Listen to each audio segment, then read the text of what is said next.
Hello and welcome back to a brand new episode of the Pick a Side podcast. My name is Joel Moran and I'm here with River Brown, Andrew Velez, and Joe Dehls. And this is now episode 211. In this episode, we are going to recap the Chargers-Chiefs game, give our thoughts on Robert Sarver's suspension, reacting to Donovan Mitchell's press conference, top players under 25, and our Week 2 fantasy starts and sits. Now, over the past couple of days, we've been getting some messages specifically from your brother.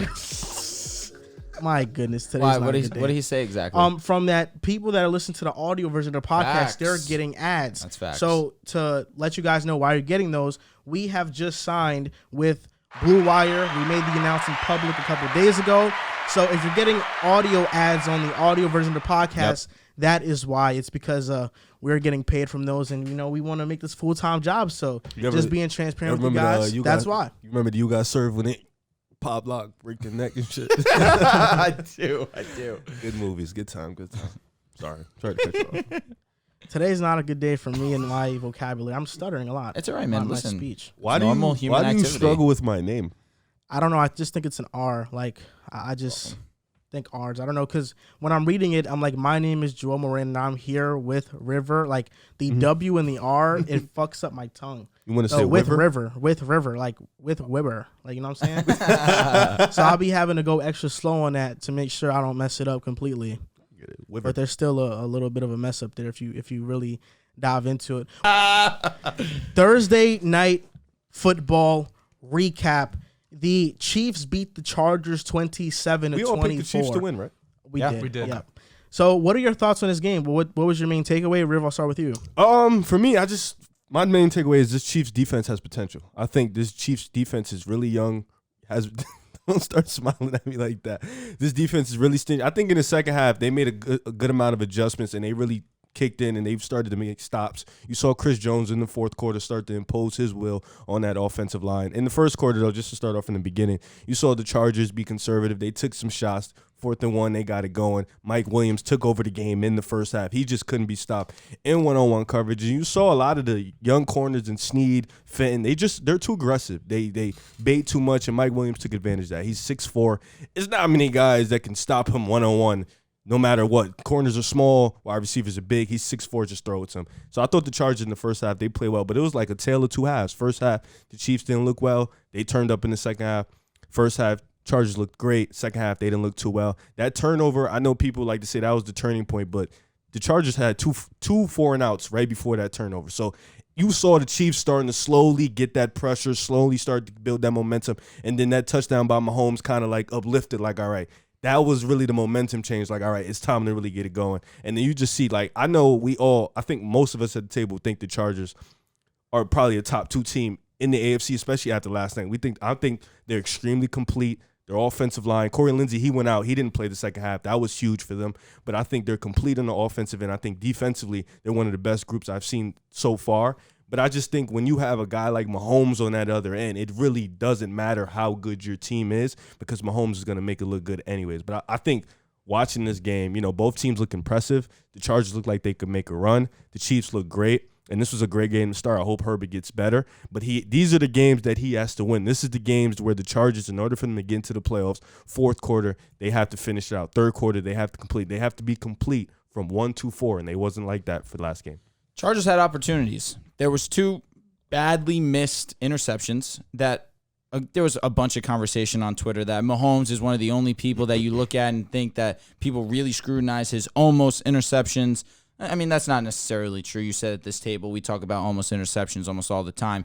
But let's be real. The Chargers needed to make those plays. I'm not going to say that, oh, man, they would have gotten, the Chargers would have won. No. You need to make those plays. It's quite simple. Santi Samuel dropping that interception, and I'm blanking on the one that dropped the interception, but it really looked like a catch if you asked me. Do you know which one I'm talking about? The one that he caught it, kind of the controversial one. Exactly. Yeah. But they ended up scoring on that drive. You need to seize these opportunities if you're the Chargers when you're playing an elite team like the Kansas City Chiefs or a very experienced team in the Kansas City Chiefs. That's the one where J.C. Jackson got beat, right? No, well, that also. See, that, like, that's I why don't think that was that drive. I don't think, like, I can't sit here because you paid this guy. Like, you brought him in. He's an all-pro corner. He got beat by a fourth stringer. Missed game 1, and he did get beat by a fourth stringer. Like, he's a fourth. He beat you with a simple.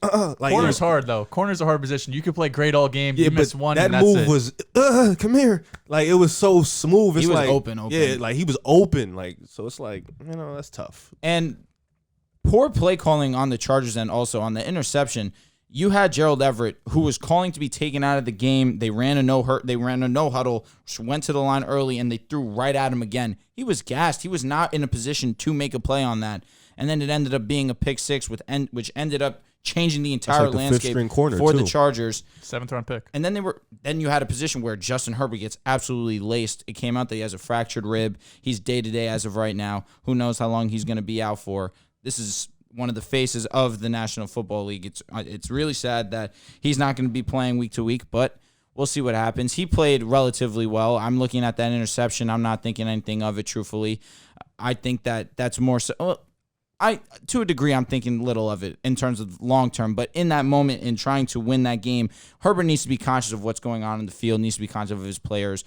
I gave a lot of pressure to Joe Burrow on this film analysis that we did last show, where the defense is pressing him and they're about to blitz him. I want Joe Burrow to be aware of that and be conscious of what's going on in the field. I want Herbert to do the same. So, of course, there's slight blame that goes on him, but then once he's playing hurt, you really can't say too much.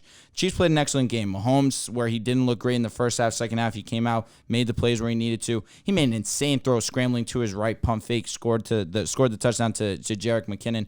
But overall, another good win by the Chiefs, 2-0. You were hurt. What can you say? You're hurt.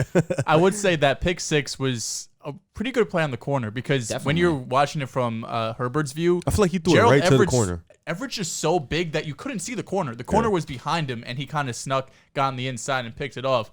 I thought this was just kind of the epitome of these two franchises, right? You see the Chargers all the time lose games they're supposed to win, and you see the Chiefs win games they probably should lose, or at least losing. I was watching the Herd earlier today. Mahomes, when he goes down by 10 or more points in the first quarter, wins 50% of his games. The league average like 15%. This is just what the Chiefs, and especially since Mahomes has taken over, dude, they shouldn't win these games. They shouldn't be in these games. Like, some of these should be blown out. Like, that's insane. You go down by 2 possessions, and it's game over. That's all it is. You go up 10, and you have a 50% chance to lose this game. And still, Mahomes could find a way. Just that shows his greatness. Andy Reid doesn't fold under pressure. You know, he's one of the best play callers. We know this already.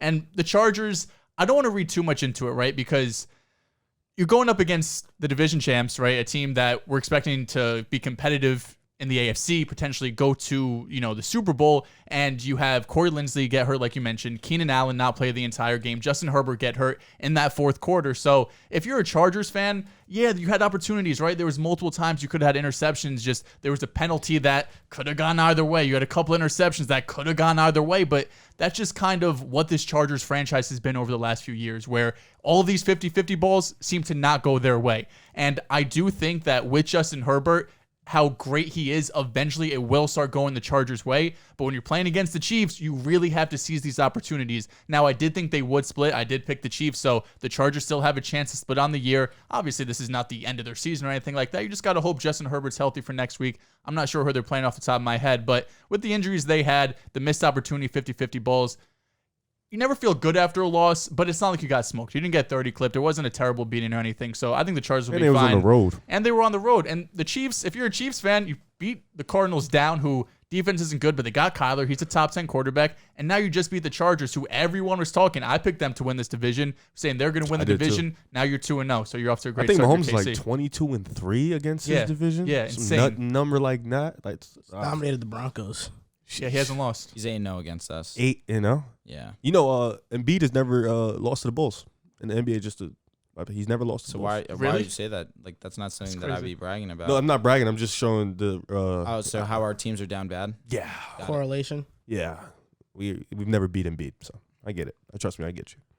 Saying that this has happened to the Chargers the last couple of years is generous. This has been their franchise history. They're a bad luck franchise. It is what it is. Mm-hmm. The Chargers have bad luck. Before I get on to the game, I thought that Amazon Prime did an amazing job in terms of the broadcast. The crew that they have in the pregame show, Fitzpatrick, Richard Sherman, Tony Gonzalez, like they have a stacked all-star roster. And Then also the broadcast, the next gen stream where they have the stats and all 22 angle. I feel like football fans have been asking for this for a while, and Amazon killed it. And That's $1 billion for the next they paid at the NFL 1.2 billion a year to stream 15 games. So wait, there's 50. Are they all exclusive on Amazon? Those 15? Yeah. Damn. You need Amazon, bro? I have Amazon. Oh, now. I'm good. Yeah, I have Amazon Prime. Who doesn't have Amazon Prime? Yeah. There is some people who were literally on Twitter talking about where can I can't watch the game. I don't have Amazon. It's like, damn, bro. It's only $5 a month, man. Yeah. And you get Prime out of it. Yeah. Listen, And you get the free 2-day, 2-day delivery. Listen, yeah. I got it. It's such a I steal. feel like I've had Prime before any other streaming service. The Chargers Netflix. dominated Well, the 'cause first 2-day half. shipping. Yeah. Before they were even a streaming service, I feel like I had them. You know what I mean? That is true. Good point. The Chargers dominated the first half defensively. I thought their defense came out to play. Derwin James is phenomenal. Their defensive line, it goes to show the improvements they made on it this offseason with Khalil Mack, Joey Bosa, and then having Sebastian Joseph Day there. Their defensive line gets after it. I feel like it was a tale of two halves. In the first half, you have the Chargers dominating defensively. The only reason the Chiefs scored was because they called a defensive pass interference on Bryce Callahan, which it was a 50-50 play. You could argue it wasn't defensive pass interference on Callahan. If it wasn't for that, the Chiefs probably get shut out in the first half. Mike Williams dominated the first half. He came out in the first quarter. He had like already 80 yards in the first quarter. But the second half, the Chargers offense was a bit sluggish. They honed in on Mike Williams a bit more. And the Chiefs had these little breaks go their way, Players dropping interceptions. The very next play, you hit Justin Watson on a 41-yard touchdown pass. Yes, he beat J.C. Jackson on that. I'm not going to overreact to that play. I think it's just a good play by Justin Watson. This is a guy who Patrick Mahomes has been talking about. Like, he has a lot of chemistry with Justin Watson. It's not always these high-profile players that make big-time plays, and this guy, Justin Watson, just made a big-time play. I think the Chargers lost because of the pick six. It's as simple as that. 24-17, you're in the red zone, and Herbert throws a ball that he thought Everett was going to give more of an effort on. But Everett was gassed. He was tired. He was begging to be out the game.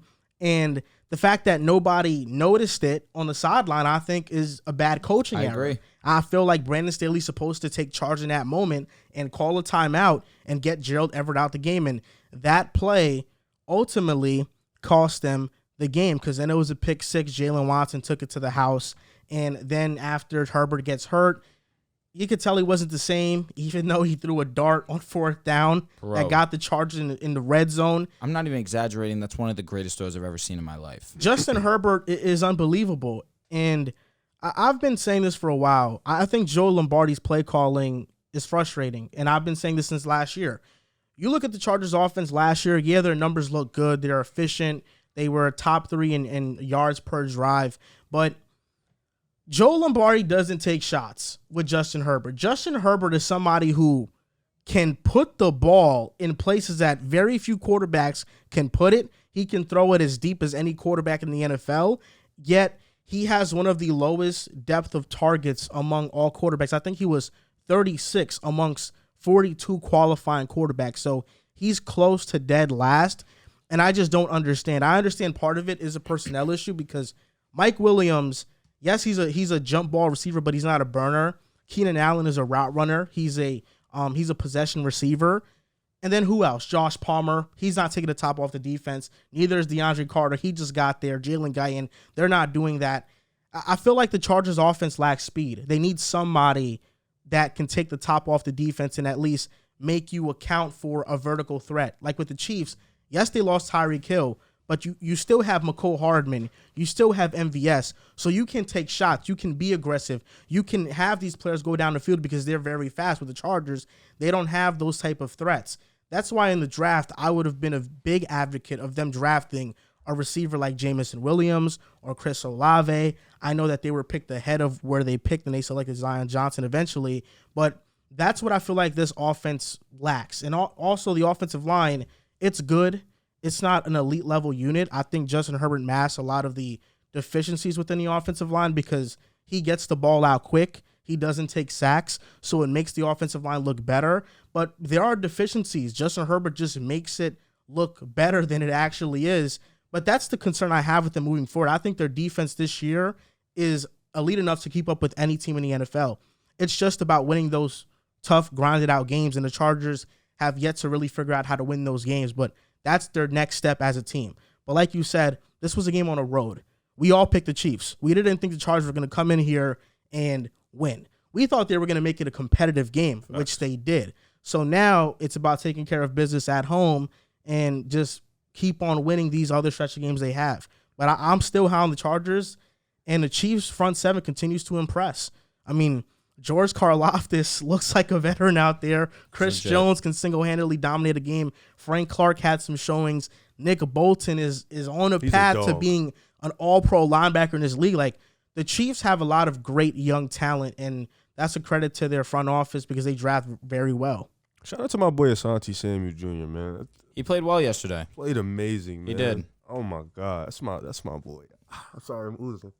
It's all right. He kind of folded though.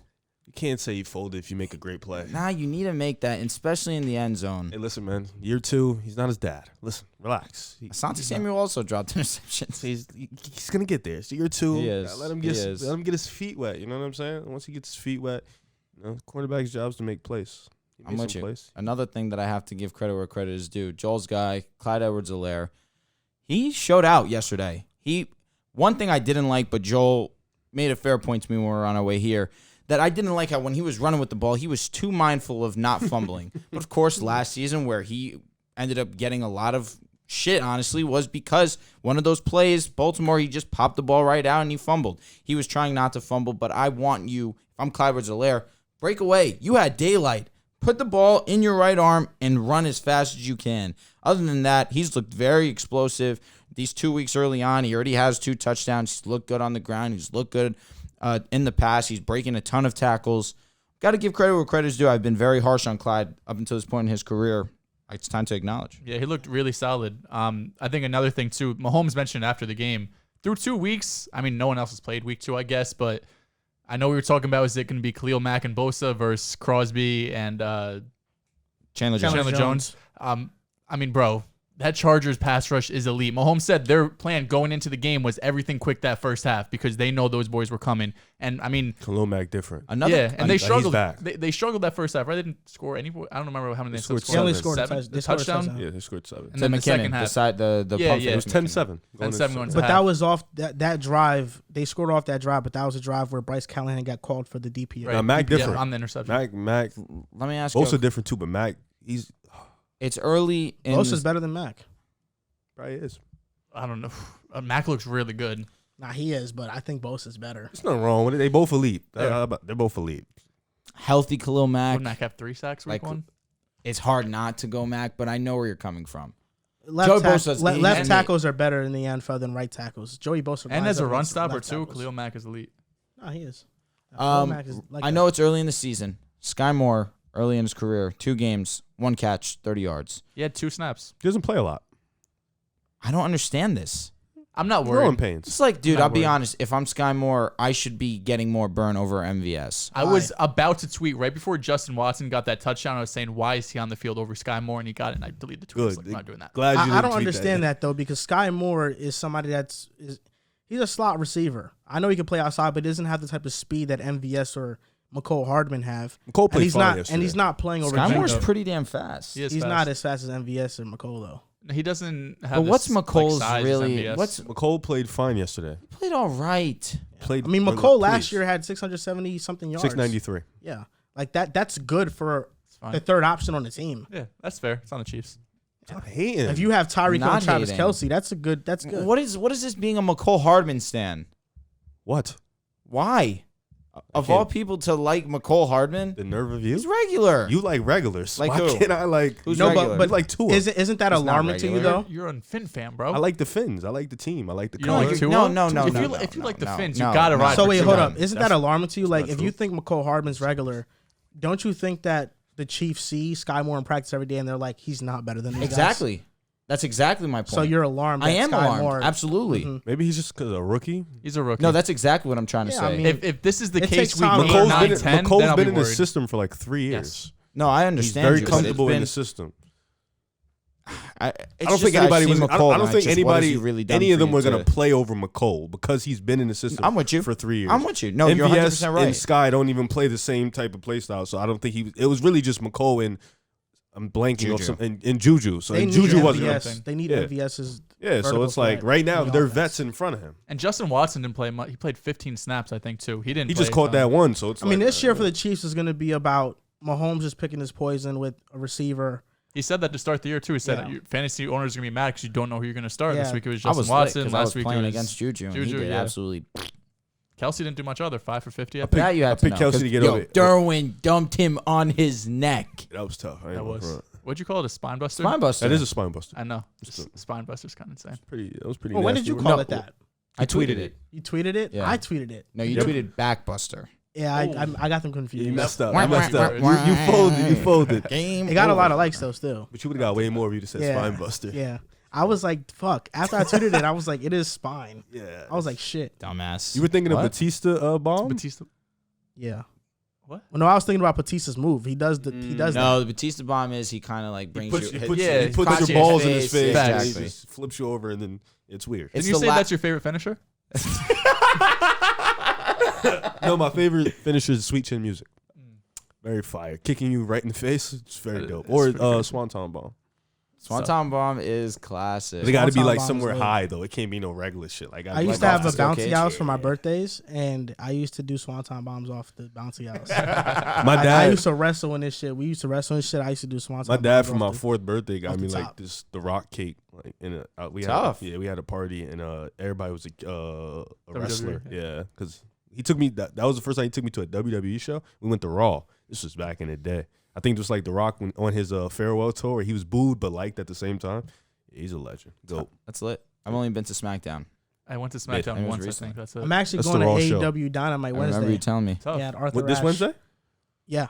Oh, this Wednesday. fucking dope. Yeah. You sitting in front? Yeah. What, do they sit or is there actual seats or you stand? Are you going with GD? Because everybody's always standing. Who's that? That's why I said that. You're folding. No. I'm going alone. Oh, okay. Yeah, I'm going alone. I didn't fold. That was actually perfectly executed, but go ahead. Do you know what they're talking about? I don't know. Exactly. This is a wrestling thing. I'm out of the loop. And no, he said, are you going with someone? That's I don't know who GGD is. No, I'm going Dolo. Yeah, I'm out the Where's loop. wrestling event? It's at Arthur Ashe Stadium. It's in New York, I believe. I'm out the loop on this one, buddy. Me too. Yeah. It's not that expensive. Like the front row seats, I bought it for like $200. That's kind of chicken. I wouldn't For know. front row? No, front row. I don't know. Valid. But AEW, it's not WWE. It's close right now. Close, no. The ratings are like neck and neck. Here we go. Weekly. Is it? Yeah, they are. Actually? Yeah. That's respect. Yeah. Damn, I didn't know that. It's going to actually be a championship match. The one I'm going to, it's going to be Bryan Danielson versus John Moxley. Oh, Brian. Bro, you're seeing a classic. Daniel Bryan's at Yo. Yeah, it's Daniel Bryan and Dean Ambrose. I know, bro. I ain't that out the loop. I know. So you know he's John Moxley? Yeah, he's Dean Ambrose, but WWE owns. Yeah, WWE owns his name, so he has to go pick another one. Nah, yeah, so because since CM Punk got suspended and shit like that, and you know, like Kenny Omega and the Young Bucks. CM Punk hilarious. Yeah, I saw his little rant. It's so funny. Yeah, they all got suspended, and CM Punk was the champion, so they vacated the title. And these past couple of weeks, they've been doing like a royale to see who's gonna fight for the title. So Daniel Bryan beat Chris Jericho to like tough. Chris Jericho still wrestling? Chris Jericho like 50, bro? He's a legend. Chris Jericho is legit in AEW. Oh my he has God. to be a legend. He's been wrestling for like 50 Isn't AEW years. like the young guys like trying to come up? No, that's NXT. AEW It's a combination said, of two. We're taking all the guys in WWE. All the old heads. Are I think is Christian over there in AEW? He is. But he's not like a main guy there. Is it kind of like ECW? He was never. To be honest with you, Christian. He's never been a main guy. That's not his vibe. Is it like how ECW was back in the day? No, ECW was actually part of WWE. No, but was? I understand what he's WWE saying. Oh yeah, bought that ECW. video game was SmackDown vs. Raw, including ECW. That game was tough. I'm gonna be honest, bro. AEW is not like this off-brand. Yeah, you thing. violate. Like No. ECW it is. No, ECW fell off No. crazy. But ECW isn't was off-brand. elite at one point. That shit had like ECW that shit when had it like got bought by 150 WWE, it Yeah. wrestlers. Off-brand? Wrestler When the WWE had bought the like 150 ECW, wrestlers. it that a lot was or like not? off-brand. No. Nobody But, like, really cared about But it. Rob Van Dam was on ECW. wasn't Sting on Sting it? was on ECW. Sting was not on He ECW. was. Sting was Pretty on sure WCW. Sting was in TNA. That too. Sting was TNA, never in facts. ECW. He was on WCW, then he went to TNA. Sting was not on ECW. TNA, I forgot about Yeah, that. ECW. Once the WWE bought it, it became kind of ass. You thinking of Sabu? Tommy Dreamer, Sandman. ECW was tough because they did all the crazy shit. Like they would have. He was on TLC ECW. matches and Say all word. He was. What year? that. 2010 maybe or some shit. This is a minute ago. Sting is old as hell. Yeah. He's wrestling the AEW. 63. Holy 63? shit. Yeah. Oh, he's old. Now ECW was turned. Wait, 60. He's 63 years old. Yeah, I thought you Sting? meant he was at ECW in 1963. What the fuck? Nah. Yeah, Sabu was on there. I know that. They was in the game. Bubba Ray Dudley, Balls Yep. Mahoney. The Dudley boys, the Tommy Great Khali, Dreamer. Tommy Dreamer. Christian was on there for a little bit. Matt Hardy was I there started for a little watching bit. ECW. Is it just the players that are washed up? ECW was like it's like That's- the third brand. when the WWE bought ECW, they treated it like a whatever thing. Gotcha. Yeah, It was supposed to be like one on like Raw versus SmackDown versus but ECW couldn't. they keep up. tried to make it good, but I mean nobody really paid much. Paul interest. Heyman was like in there and shit. It's ECW. Taz, like it was like You got to understand, like ECW before it Say was names I don't know. I'm sorry. like ECW before it was bought by WWE. It was what you're talking about, like very extreme, very like holy Yeah, I used to shit. go Let me nuts. tell you this. Once it got You're 100% bought- right. Sting fought in like the ECW, was never really signed to ECW. Yeah, I knew that. But like once they got bought by WWE, everything kind of got toned down. So it wasn't ECW. When it was before they toned shit down, It was crazy. they used Nah, to they spear used- dudes yeah. through Yeah, fire I know tables. shit was fire. Yeah. I remember They watching fell that. That off. Mick Foley edged.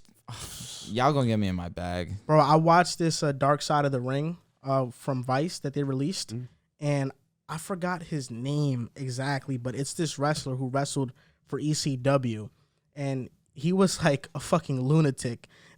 He was like just mad extreme, bro, and he was in a match with another wrestler, and before the match, he got him upset like backstage because this wrestler, like, I'm trying to let me get the names to like actually say. All right, so here the Drew, Balls fill in Mahoney, for me. Bubba Ray Dudley, Devon Dudley, The Dudley boys. Rhino, Rob Van Dam, Sabu, the Sandman, Stevie Richards. I remember Stevie Richards. Okay.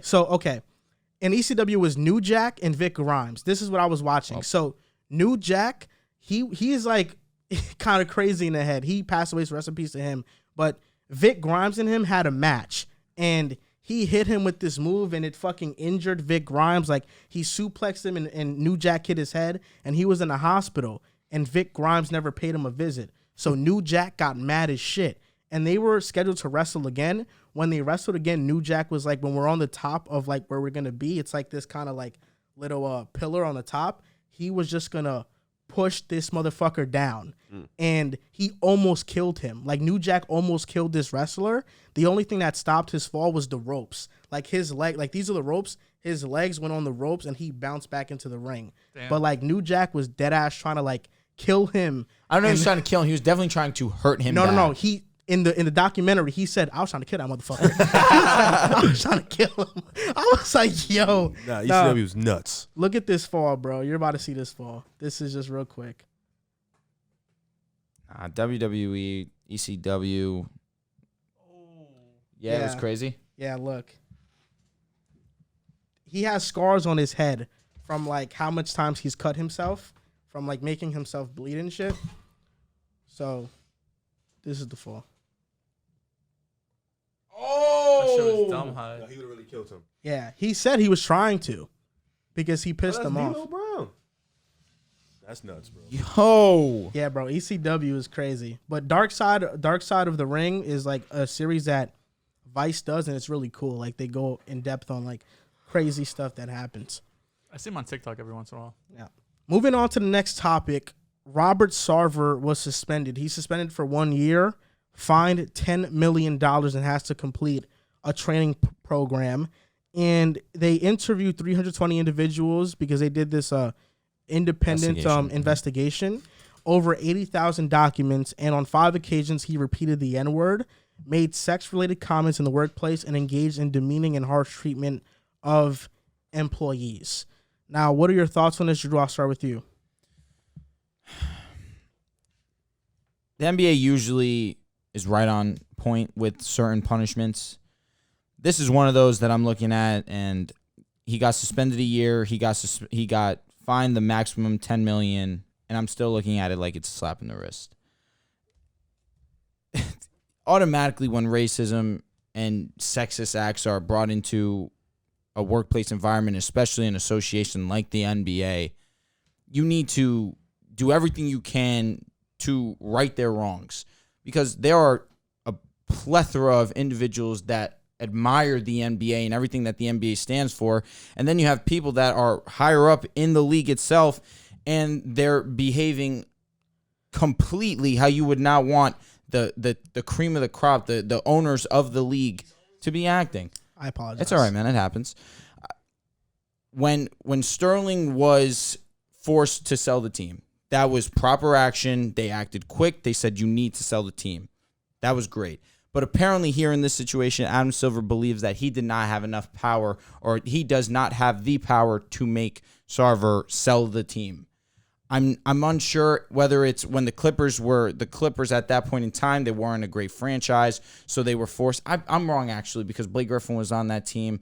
I don't know. Was Chris Paul acquired at that point in time? Jordan was on that team. So listen, that was a great team in the making, and still he was forced to sell the team. Of course, the Suns are one of the powerhouses in the Western Conference. I don't know if that had to do with why he wasn't forced to sell the team, but even still, even enhancing my point even more, the Clippers were an up-and-coming roster. They forced Sterling to sell the Los Angeles Clippers. Why wasn't Sarver forced to do the same?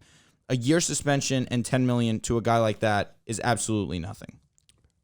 I think he should sell the team. I think Adam Silver has the power to do it. And like you said, racism was involved, sex stuff was involved. I think like as a team, I'm looking at because when you're an owner, you represent the team. You come in, you represent the city. Like the Phoenix Suns are Phoenix. You represent the city. You represent the fans that rep Phoenix wherever they are in the world. You represent the players. You guys are a community. You come together. So if the top of the food chain acts like that, then it's like how does that look on the organization, on the Suns? Now it's like who else does it? You know what I'm saying? So I think, like you said, the Donald Sterling thing, they made the right move. That was the right decision. If I'm the players, they shouldn't play. They should band together, and we're not playing until this guy has to sell the team. That's because imagine if that was your sister that worked for him, or your sister that was there. Like imagine if that was your brother sitting in front of him when he was using those racial slurs. I think like that's what the players should do. They got to step up and take charge. I feel like Adam Silver would instantly show that power if the players take the charge. Because if a whole team doesn't play, then shit starts to look funny. But honestly, I think they should have moved the same way with the Donald Sterling thing. They should have made him sell the team. I don't think he should be just suspended or get the $10 million fine. Because what does that do? A suspension is you still can come back and still be the owner of the team. And what's $10 million to an owner that's nothing? He's going to make that back instantly. Day, probably. So they moved. They didn't make the right. I want to say this correctly. Their heads was in the right place, I hope, but they didn't make the right end result. They didn't execute right at all, and they could have done a lot better job at this. It seemed like the biggest difference we were talking about between Sterling and Sarver is the recordings that they had on Sterling, right? And if that's the main difference between these two situations where, well, we caught Sarver, but the Sterling one, we caught him, plus we had him on tape, plus he got out to the press, so everyone got to hear it, so it exemplifies it. That doesn't make this any less just because you don't have a physical recording of him saying it or a video of him doing it. I just think it really comes back to not just the NBA too. We see with Dan Snyder, when you have these old white men who own literally almost every team in the MLB, NBA, NFL. I think the Panthers I know have a new owner. I know Curry's minority owner too, so I'm not sure what they are. But when you have all of these old white owners, like this shit comes up. And especially over these last 18 years, because you got to think about it, like, especially in these last couple of years, it's really been exemplified with the BLM movement and everything like that. But when you go back in time, like 18 years ago in 2002, they were doing this lackadaisically. Like they were doing it out in the open. They weren't hiding anything, and people were looking at it like it was just some funny shit when it never was. And now it's coming back to bite them, and now he's getting let off the hook. Just because they don't have this recording of him, just because there's nothing physical to really pin it on him. I don't think Adam Silver can do it himself, but I believe they just need 23 out of the 30 owners to agree for him to sell the team. Now, I don't know Sarver's relationship with the other owners.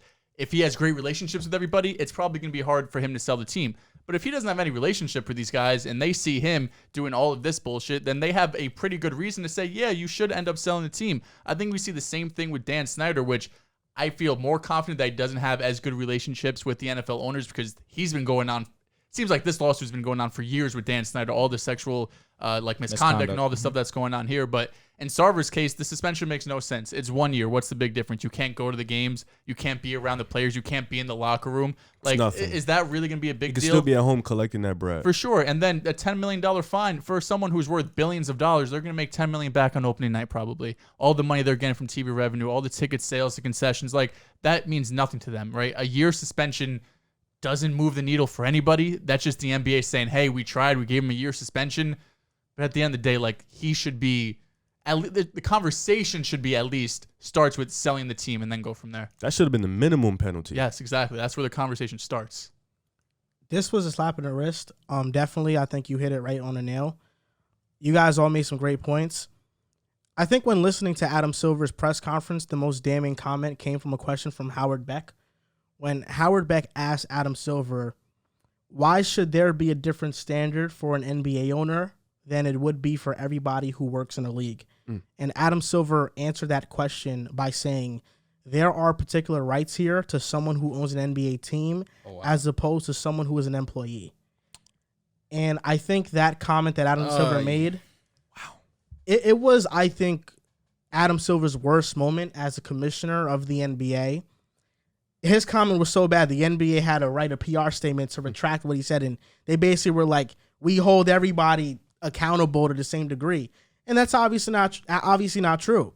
Myers Leonard is not in the NBA. And that's because he got caught, saying some racist shit on stream. So now you have Robert Sarver, who it's been years of him being accused of misconduct. I mean, this isn't new. I think most people that, keep up with NBA owners, which isn't a lot, but some people do. Robert Sarver is somebody that is known as one of the worst owners in the NBA. And you're right. The difference between him and Donald Sterling is that Donald Sterling was caught on camera, in the video recording. And it was 33 years of him having lawsuits against him where Robert Sarver was on an independent investigation on him. That being said, Adam Silver has a year to fix this. Robert Sarver is suspended for a year, which means that within that year they can find a solution on him selling a team and him not being back in the NBA. But I think all the players did their part and everybody else around the organization is doing their part. LeBron James speaked out about it. Chris Paul speaked out about it. He used to be the former NBA president for the Players Association.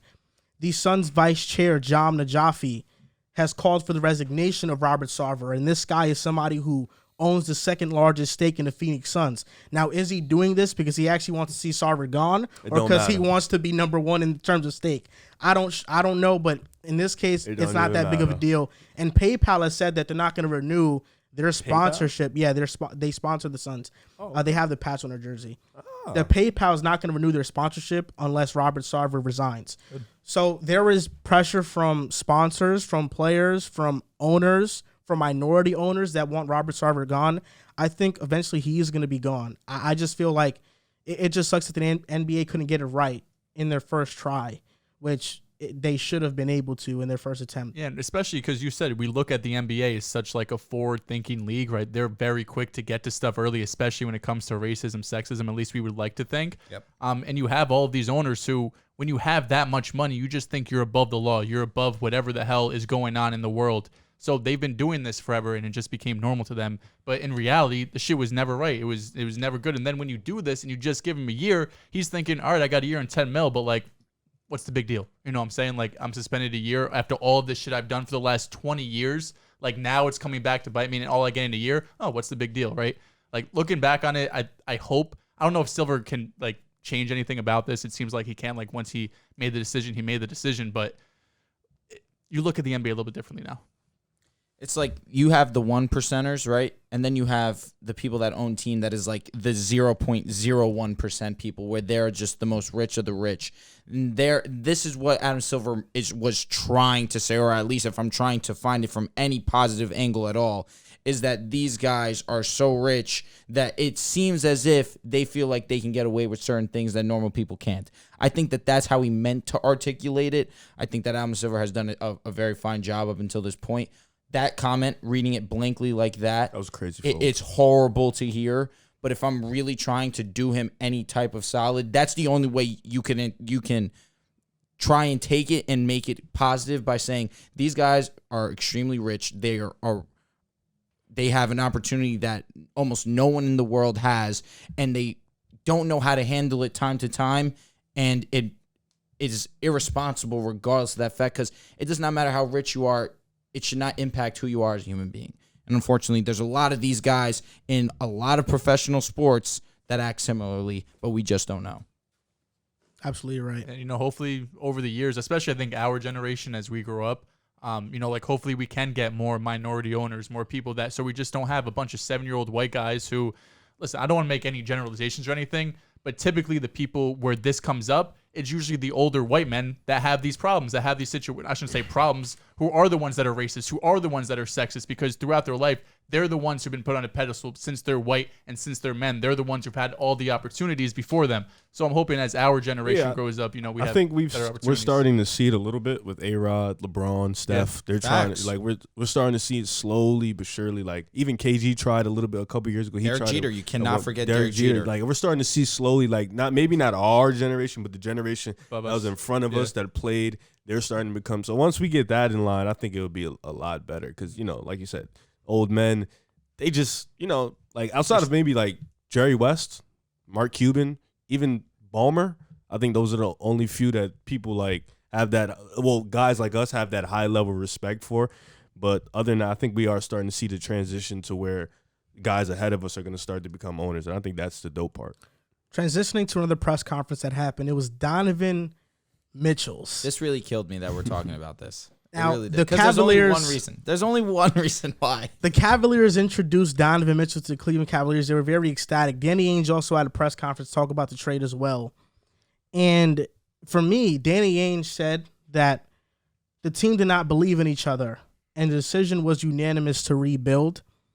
Donovan Mitchell heard those comments and with an interview with Brian Windhorst said that the team did believe in each other, and he was surprised and shocked that Royce O'Neal was traded because after the season had ended, Mitchell had spoken to the front office and said that he wanted to run it back. Now, I think what he said there was a bold-faced lie, and if he does believe in it, it's delusional because I think anybody who watched the team knew that it was time to rebuild, and I think Danny Ainge and everybody in the Utah Jazz front office, they knew that. I don't know if it was time to rebuild. Get wing defenders. Maybe your problem was solved. But hey, what do I know? Listening to Donovan Mitchell talk in a press conference. Here we go. This is the only reason why this is a topic on the show. For one, the only reason. He said he was very close to being a New York Knick. That's it. He was. It's like the one reason. RJ Barrett was also interviewed, and he said he thought he was going to be a Jazz. I fucking hate Danny Ainge. Now that's one because he would have traded RJ. Jesus, like make up your mind. Come on, you're bro. killing me. How you gonna say I hate him and just say I don't know if I'd have traded RJ? I'd want Donovan Mitchell, but nonetheless, he's not a New York Knick. Yeah. Listening to this press conference, I think this trade is gonna do wonders for Donovan Mitchell's reputation. You want to know why? Because the way people talk about Donovan Mitchell, you would think that he's not one of the best players in the world. Mitchell is still one of the best players in the world, but all I hear about him on Twitter, TikTok, any social media, he's a defensive liability. He's a bad playmaker. He's a shot chucker. He's all these different things. People overlook the fact that he can single-handedly carry an offense. He's an offensive superstar. He's an offensive engine. He is 7th all time in terms of playoff points per game. He has single-handedly won playoff series. That's who Donovan Mitchell is. Now, he's also a plus playmaker, and in Cleveland, I can guarantee the defensive tenacity is gonna be there. And how with can you his guarantee 7 that? foot wingspan, lengthy arms, he's getting after those balls. He's gonna get after. But how can you guarantee The way that? you said that was crazy. So how can you guarantee it? Because JB Bickerstaff preaches defense, and they have Mobley and Jared Allen in the back, And they have 6'1" and 6'1" in their backcourt. so that's gonna help Donovan Mitchell as a defender. It's gonna be rough. Now listen, Guards are gonna feast. The Cavs have the core to compete for a championship. Will it be this season? No. Will it be next season? Possibly, probably not. But this is a team that in the next 2 to 3 years will be the best team in the Eastern Conference. And I'm kind of glad Mitchell didn't end up with the Knicks for his sake. You want to know why? Because with the Knicks, it would have been playing, not meeting expectations, especially playing. with Didn't you us. say you guys were playoff playoff locks. He did. If we had RJ still, but I'm under the assumption we trade RJ. Okay. Finds a way out every time. That's with fair. the impressive. Cavs, That is fair. You're fine. You made it. with the Cavs, he's gonna make the playoffs. He's never missed the playoffs in his career. He's gonna make the playoffs, and they're gonna be a championship caliber team. And Kobe Altman has even said, this is not a championship or bust situation. We are trying to grow together. Donovan Mitchell works out with Darius Garland in the offseason, and Mitchell has said, yo, this guy, he makes me better when we work out because he is possibly a better shooter than me. He makes me go harder. So now with them being on the same team, oh, this is going to be fun to watch. And I can't wait until we're at this table later in the year and we're saying, man, Donovan Mitchell might be the best shooting guard in the league because he's that damn good. He's not better than Devin Booker. Is he better than Jaylen Brown? Wait a Yes, he second. is better than Jaylen Brown. Wait a second. Hold on. Why do we always talk about Jaylen Brown? Yes, he's obviously better than Jaylen We're Brown. not acknowledging Jaylen Brown. But The two-way ability, stop it. I feel like we had a segment early in the year, and I was trying to push Donovan Mitchell as the best two guard in the league agendas. No, this was maybe over a year ago. I feel like this was like 5 months, 5, 6, 7, 8 months ago. Yeah, no, Probably like in what's going on January, there. in February. But I've been preaching to you about Donovan for a long time, brother, man. Long time. I have. You just joined in the wave now, and I welcome you to the wave because this is a great wave. You fell off. Fell off what? You slightly fell off on Donovan. You were allowing the noise to get to you. I can't listen. As much as I love him, look how he played. I had to sit Yeah, there. that's Like when facts. PG got the three, I Yeah. didn't say a word. Yeah. I just sat there and I'm like, what the fuck can I say? You know what I'm saying? Like, come on. Like, but to talk about this team, Darius You're Garland. salivating. I mean, look at the team. Rubio, LeVert off the bench. defense. Rubio All the right. first Yeah, I don't know I why know. that was the He said off the bench because Kevin LeVert Love.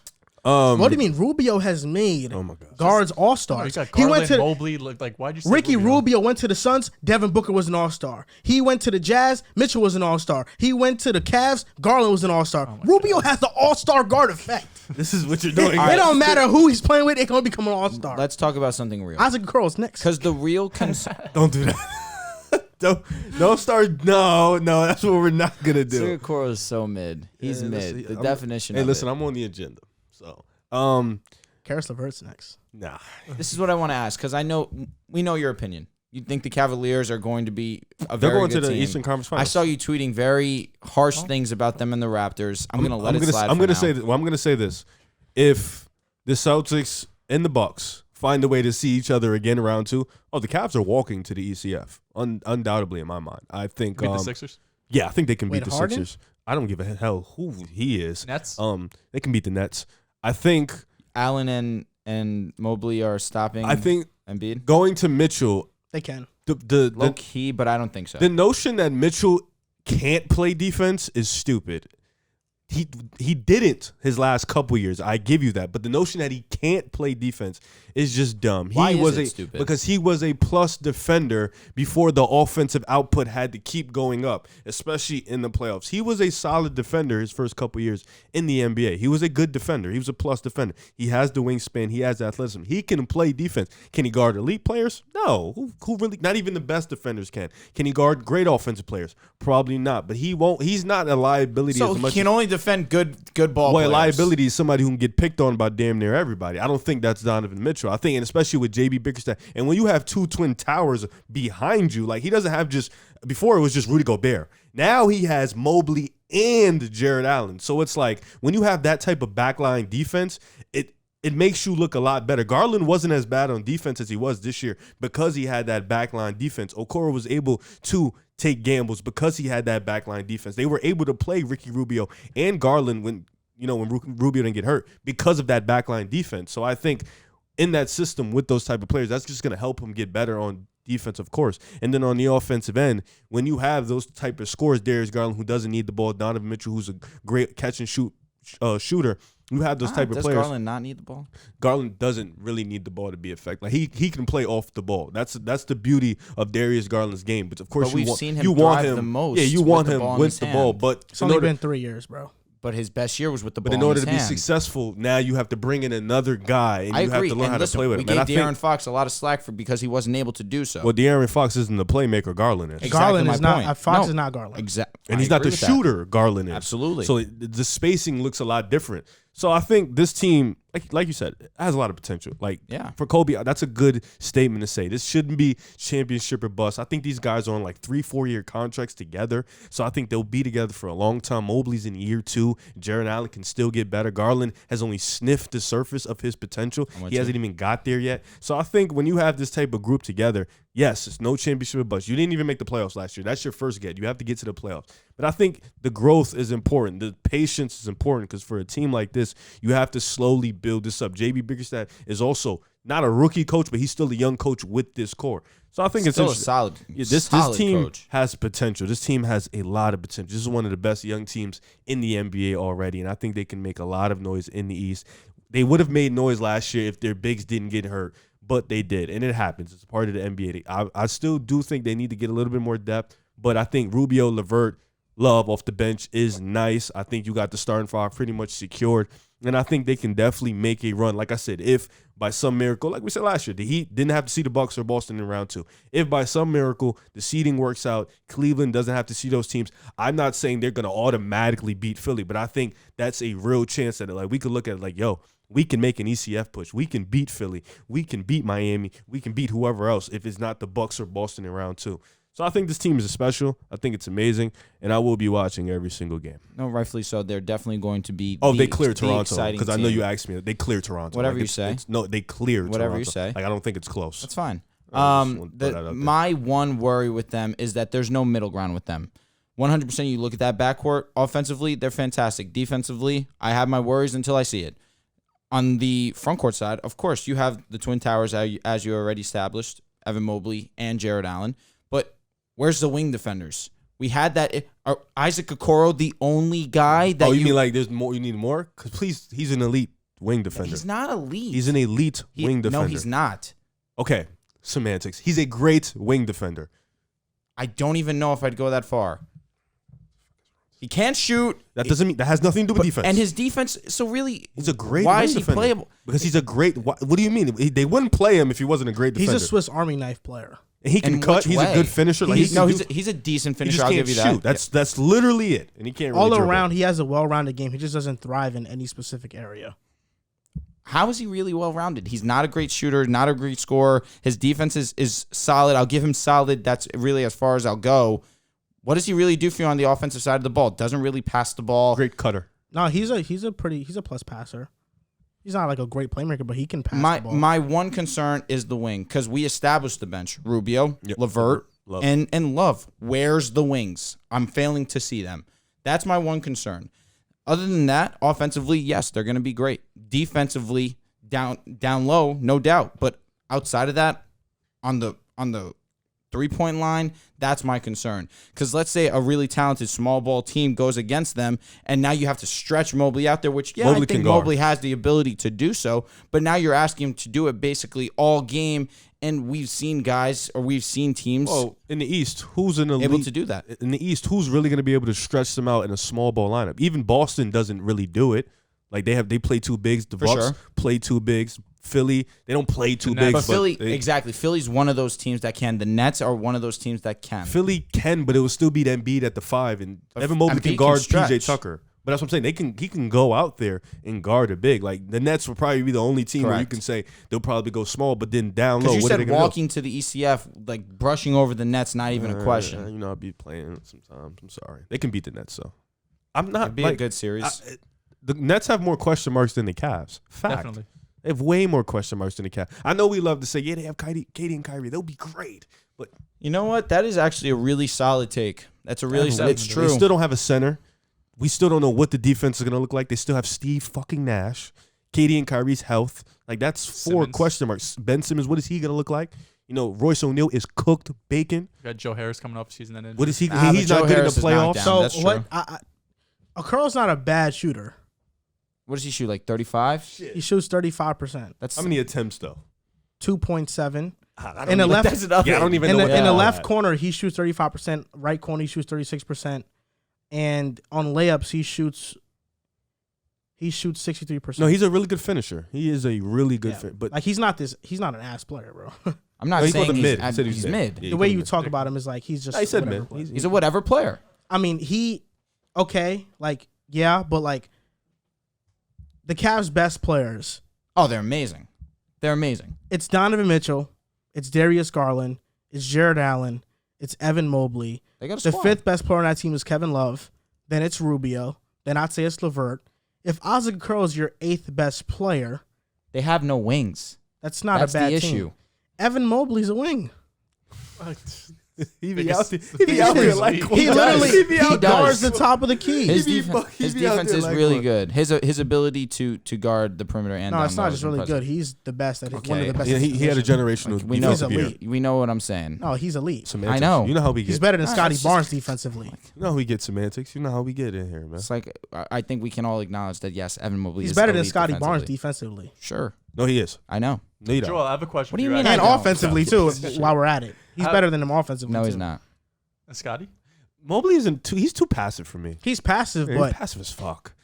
there isn't much that It's Scotty does better understandable to be offensively. passive when it's Garland. Mobley. Like I get that, I but understand. Mobley, especially now, I just feel like he doesn't. specifically that Donovan's on the team. He doesn't impose his will on mismatches as much as I want him to. I agree. Like you 7'1", gang. You have like a 90-foot Yeah, wingspan. his wingspan's nuts. Go up. You're a grown ass man. Like, but you know He he's gets young. scared.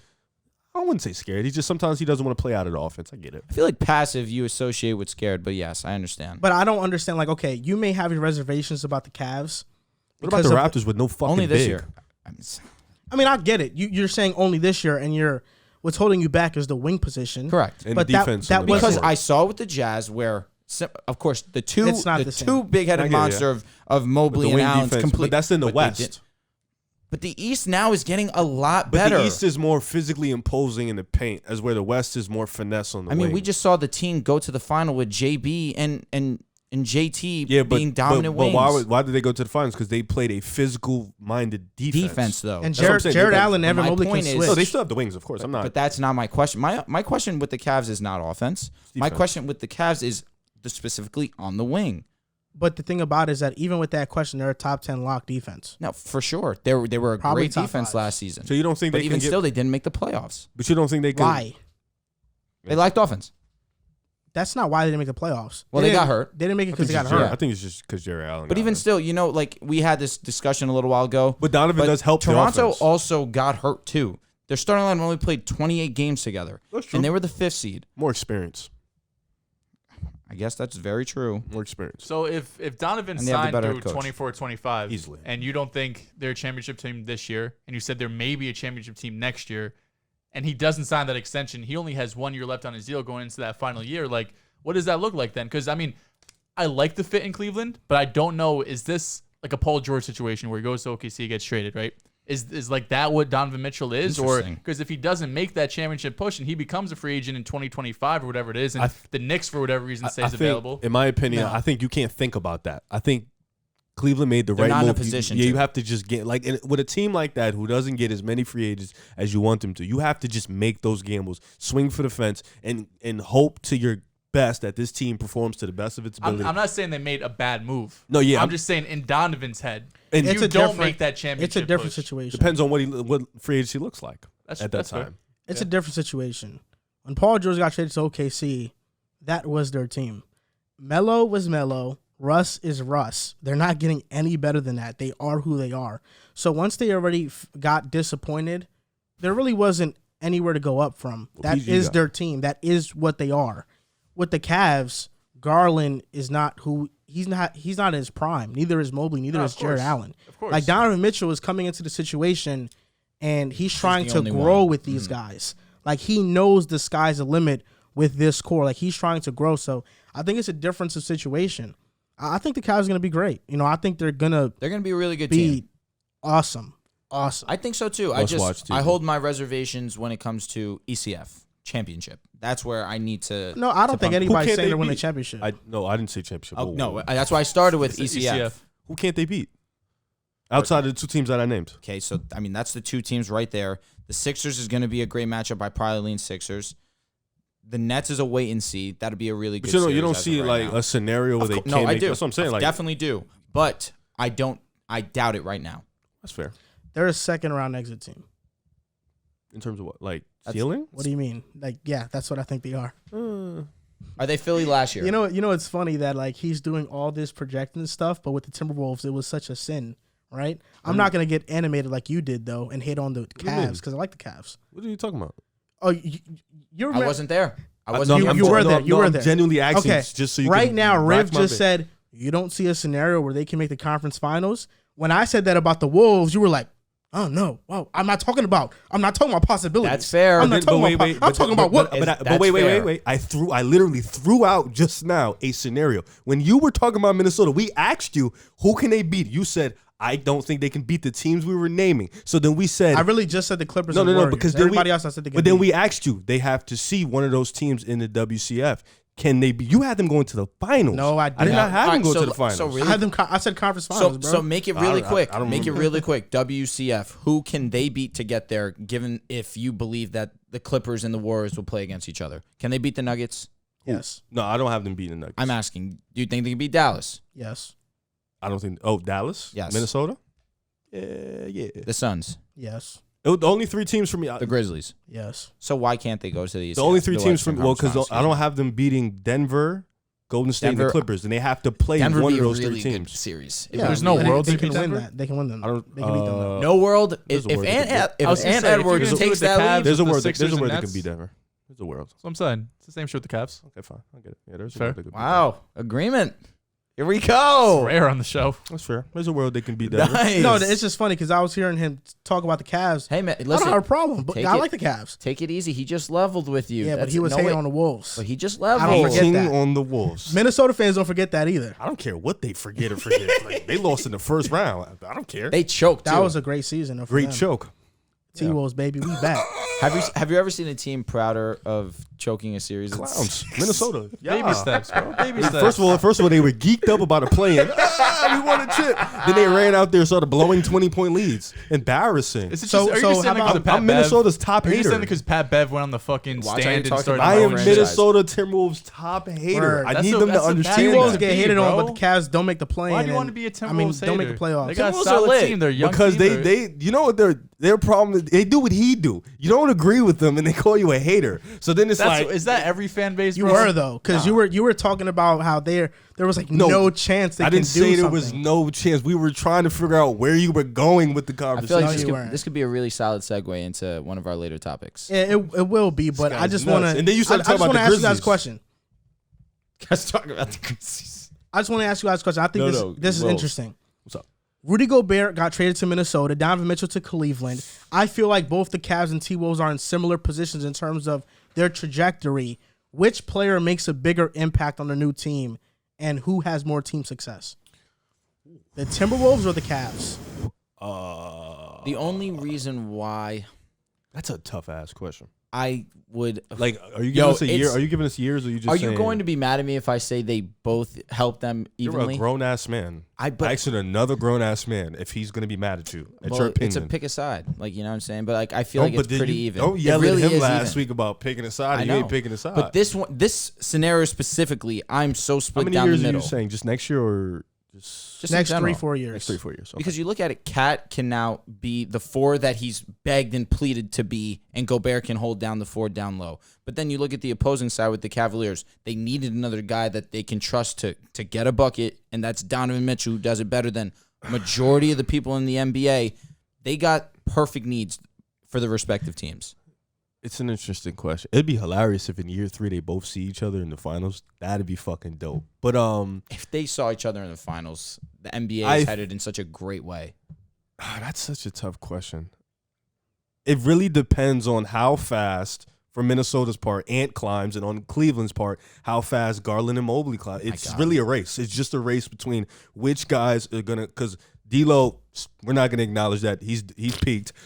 Cat's probably gonna get maybe a little bit better, but not. This is what we're gonna Talking see. about from one of the Cat. greatest offensive players. Please the game mention has ever seen. Jaden McDaniels. Why'd you just forget about I him? didn't, bro. You just didn't let me finish. Ant-Man and Jaden Jaden McDaniels. McDaniels. Well, I mean, because I'm because Mobley, we know, is Mobley, and then Garland's an all-star. That's why I was naming those two. But Jaden McDaniel, of course. It's really a race to see whose core is going to get to whoever's core get to their level faster. Are you taking Ant-Man or are you taking I would probably take Cleveland, though. I'm taking Ant-Man. And listen, for me, I don't think this is a question. I think it's the Timberwolves because they have Ant-Man and he's ready to. I think I'm gonna go crazy. I think I might lean Cleveland. Ant-Man's gonna go crazy. When he did that was crazy. If we just talking about 2 versus 2, I might lean Cleveland. I'm curious because we had this big argument like I don't know a month ago when we were talking about the Western Conference about Gobert and what he's going to be in the playoffs if you're going to take him out in the fourth quarter. But now we know Mitchell, his playoff performance, top 7 NBA history. It's not easy. It's not easy, Mitchell, just because of his play, the way he could play in the playoffs compared to Gobert, who might not even be on the court. Gobert will be on the court. You're talking about from next year as opposed to, he said 3 to 4 years. So Ant-Man could look completely different. Can Ant-Man be better than Donovan Mitchell? Yes. He could be. But I think how soon? Next season? He could do it this season. But how does that change over 3 years compared to next year? I'm just saying Gobert's role. Ant-Man is going to be beast mode this year. Ant-Man is crazy. He's averaging 26, 27 this year. Facts. But so then Karl-Anthony Towns is dropping down to. No, he can still average 25. God. So they're one of the best offenses in the league. Ant-Man, they were literally number 1 last year. Ant-Man won't be more impactful than Evan Mobley. Points per game? Offense rating or one of those, yeah. They were number 1. Evan Mobley is going to be a more impactful player than Ant-Man. Two-way ability. So I think I would lean Cleveland because you got the point guard. All right. Who's going to be an all-star. And they were first in points per game. I'm very impressed. I'm here to pick a side. I lean Cleveland because I think that they're a couple pieces away on the wing from really being a complete team where Gobert just does worry me. He does worry me. I need to see that work. I just worry about the big who's going to be aging over the next 3 years compared to, the guard who's been amazing in the playoffs. Bigs age well. In which way? We just seen Al Horford go crazy for y'all. That's it's a rarity because DeAndre Jordan sucks. Wait, no, fuck that. Al Horford can shoot the ball. That's facts. That changes everything. Rudy Gobert can't shoot outside the restricted. Al Horford's not as good as Gobert. Jared Allen's 24. I understand, but his role is because he can shoot. 23. Jared Allen's 23. Evan Mobley is a baby. Garland Evan Mobley's going to be better than Rudy Gobert by far. By fucking far. Talk about one of the greatest defenders like 3 of years all from time. now, Gobert's going to be 33, bro. 33 is still prime. For a 7-footer? Yeah. How old's DeAndre Jordan? He can look fine. DeAndre's cooked. He sucks. But DeAndre was never. DeAndre was always made by CP3 though. Andre Drummond was always a stat pattern. DeAndre Jordan's Rudy Gobert doesn't. 34. Rudy Gobert doesn't rely on his athleticism as much. Please don't put those guys. They're not. But I'm just saying, an aging big compared to a younger guard. Andre Drummond, even at his absolute best, was always a stat pattern. I'm with you. I'm not saying Rudy Gobert is just miles ahead. I mean, Evan Mobley is going to clear fucking Gobert. I think. Is he going to clear Cat? Yeah, I wouldn't say clear. He's going to be better than Cat. Bro, so Cat's clean better than Gobert? In 3 years, Cat's going to be in his absolute peak. It's this. Prime. No, it's not this. He can still get better. But so is all Cleveland, bro. So is all Cleveland. I'm scared of what Evan Mobley's going to look like in 3 years, bro. Okay. Like, I'm legit scared. I'm not scared of what Cat's going to look like in 3 years. Yeah. I don't care what the respect or disrespect is. And then Garland's going to clear Cat. Actually, Garland clears D-Lo now. So that's already... that's what I'm asking you. Is Garland better than Ant-Man? No, Ant's going to be better than Garland. Okay, I agree with that. Ant's going to be better than Garland. Bro, Ant's probably going to be it's a top 6 It's the supporting cast of the Timberwolves that you know how good Ant-Man's going to be? Ant-Man's going to be different. Is he better than Tatum? No. I don't know if I can say to be better than Tatum, yeah. No, we can't. For sure. No, we can't. Tatum's already showing elite on both sides, bro. Tatum's what, 24? Yeah. Ant's 20, 21? Bro, Anthony Edwards just led a historically bad franchise to the playoffs. Tatum was gift wrapped in the first historic franchise. What's it? ECF lost in the first historic round. franchise, bro. They got an edge. I mean, it wasn't because Ant-Man put something on his back, bro. You acting like he did a KG thing where they went to the WCF. He lost in the first round. Did Ant-Man dunk on LeBron? Huh? Ant-Man's going to lead the Timberwolves to the WCF. Okay. Stop playing with Ant-Man's name. It's one of the Stop playing with Ant-Man's name. You guys won something. And there's been reports that Ant-Man in the gym this offseason, he looks like a beast. Everybody looks like a complete every beast. NBA player. Malachi Flynn had 70 points in a gym. Malachi Flynn's crazy. What are we doing here? Malachi Flynn's what are we doing insane. here? Like, come on. Shout out to Ant-Man, but come on. I'm going with the Timberwolves, I think, pretty easily. Easily? Because I trust supporting cast is worried. I just trust Ant-Man. No, for the long term. For one, I trust Ant-Man. D'Lo is a good point guard. Mid. He's not mid, bro. He's not mid. Is he better than Jalen Brunson? Cat is an all-NBA player. Where's his ranking as a point guard? Is he better than Jalen Brunson?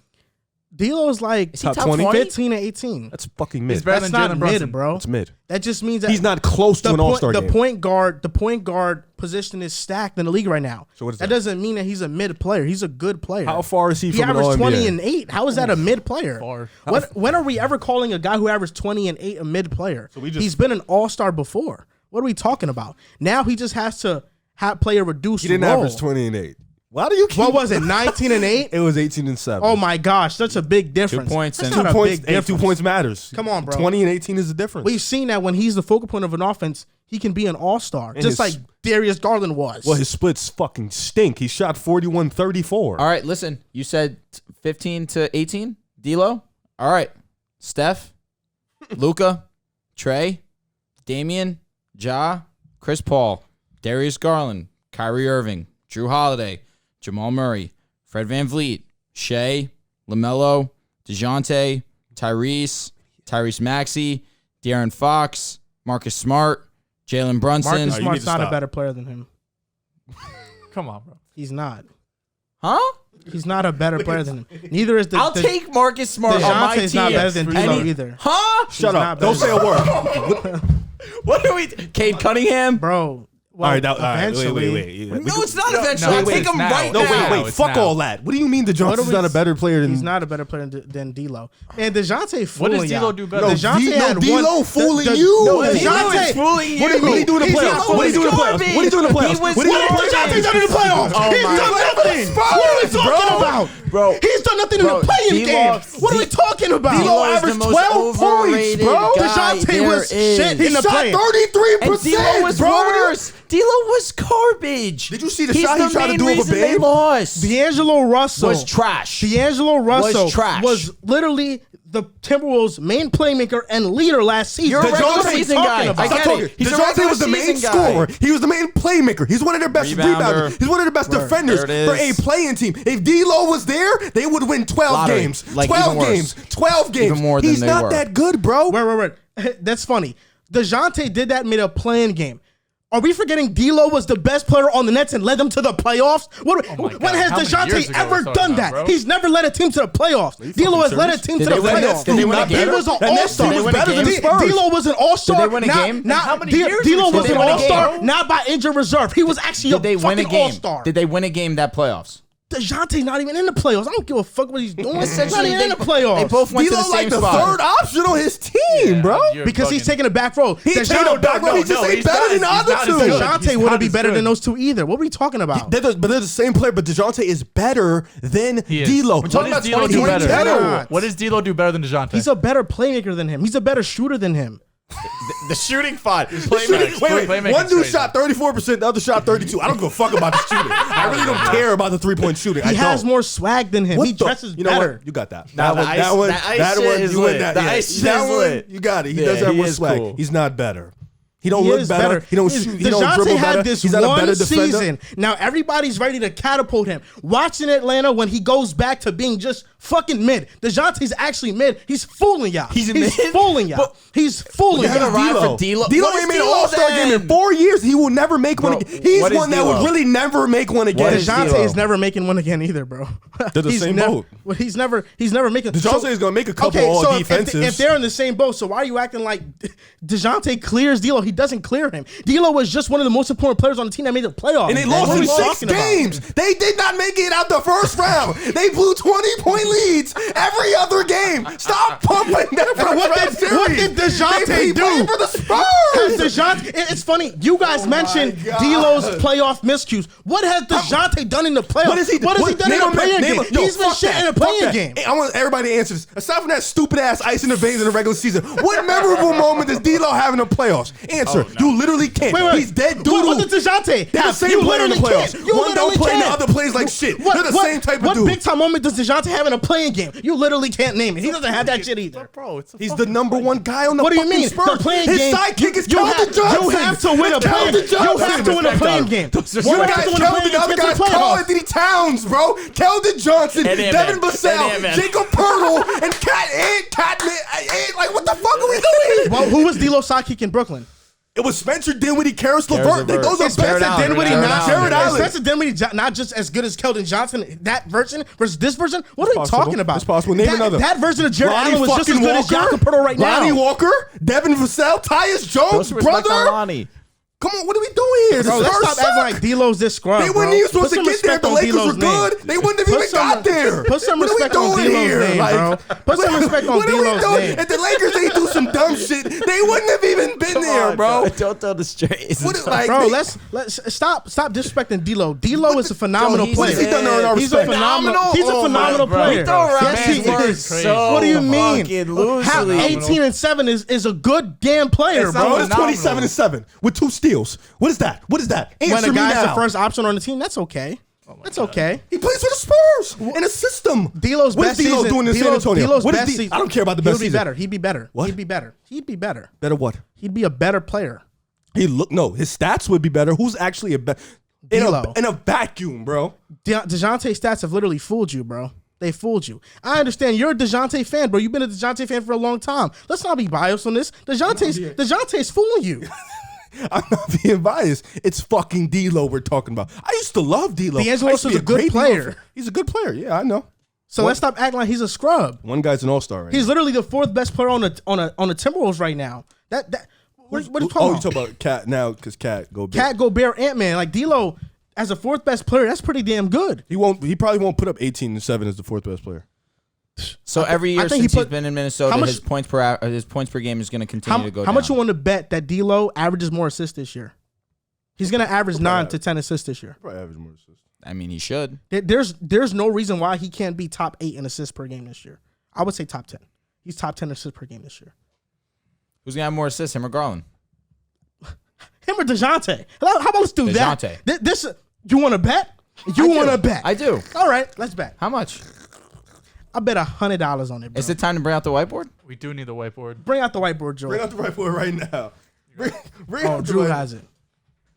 This is nuts. This is beyond. My goodness, the D'Lo disrespect on this show is getting sickening. Okay, wait a minute. He think he funny. Guess who else was a fucking replacement? D'Angelo Russell. He was also an All-Star game replacement. The nerve of this guy. I knew he kept trying to bring that shit up like he really made it. D'Angelo Russell was also a replacement. Guess for who? Fucking Victor Oladipo. That's how bad it was. What do you mean? That's how bad the East was. Bro, that Victor Oladipo that year was different. What are we talking about? I don't want to hear it. Bro, that Victor Oladipo, that version of Victor Oladipo clears DeJounte. Yeah, he clears both of them. Bro, Victor Oladipo was different that year. What are we talking about? So you really want to put 100 on this? I'll put 100. D'Lo averages more assists than DeJounte Murray next season. I hope you know this is a bad bet for you. For me? This is a bad bet for you. Really? Yes. Because who's really going to be doing the scoring on Atlanta? Is it going to be DeJounte or is it going to be Trae Young? And who's going to be facilitating the ball to Trae Young? Trae Young has a bunch of unassisted points, bro. Okay. He's not going to get it. Because he's never had another. Someone like DeJounte. No, bro. No, he's never had another guy that can handle the ball like D'Lo is now going to have a primary pick and roll partner in Rudy Gobert, and he's going to have so much spacing. He's going to average 9+ assists per game. So much space in the brick. Let's stop talking. Let's man, the cap is crazy. The cap is crazy. Oh, let's put some respect on D'Lo's name. I hope after you lose that $100, you're gonna start to respect him. Yo, your handwriting stinks, bro. This is also mad big. Yeah, I feel like you should just write it smaller. Yeah. You should just put like D'Lo versus DeJounte $100 more assists. Yeah, no, your handwriting. Yeah, bro, like you're filling up the whole board. We're gonna have like 6 bets on here. And that's we're gonna edit it, bro. We'll edit it because this is. I gotta write it big for the guys so they can see.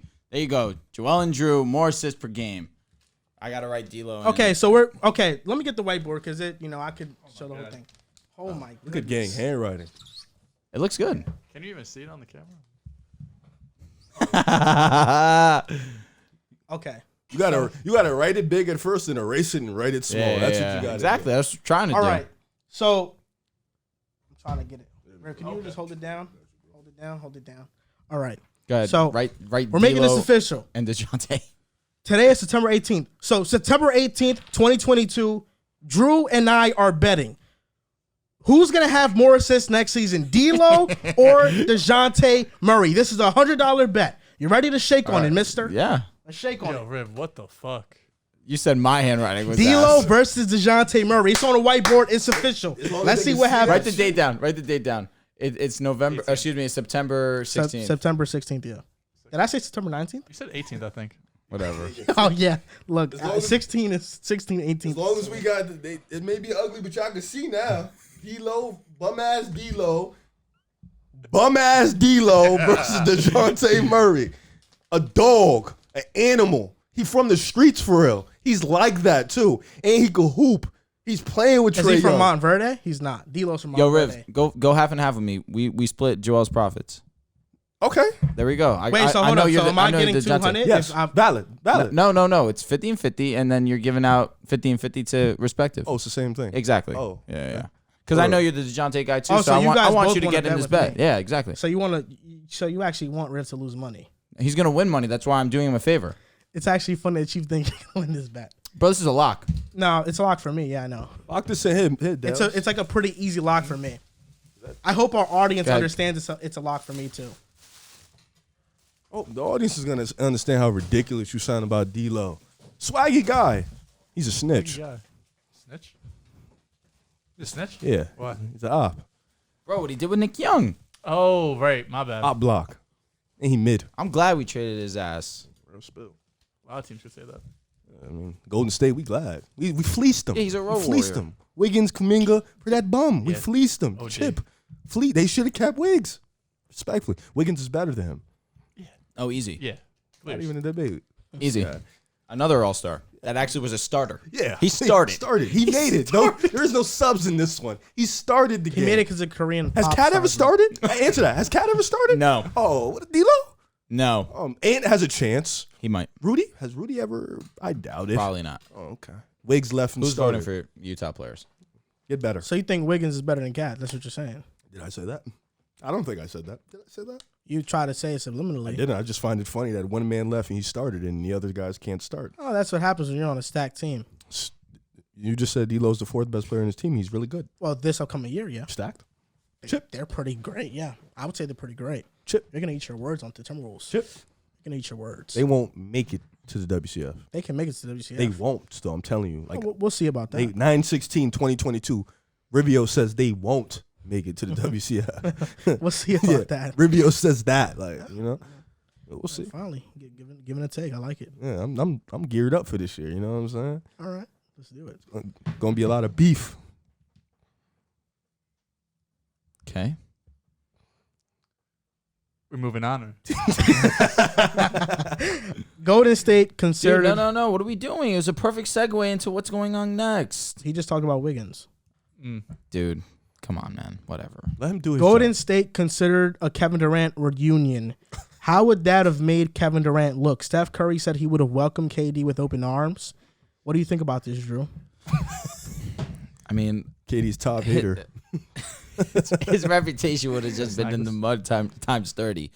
And he would have looked like Steph Curry's son even more than he already does right now. I think that for the league, obviously, this would have sucked because we already have seen what a Kevin Durant Warriors team looks like and what they're capable of. But solely just talking about Kevin Durant and what it would mean for his legacy, let's say they won a championship. It's just going to be the same story that we heard back in 2017 and 2018. It's just stuff that really does not move people, does not move the needle for Kevin Durant and his legacy. As for the Warriors, like I said already, they would be dominant. What would the package really be, though?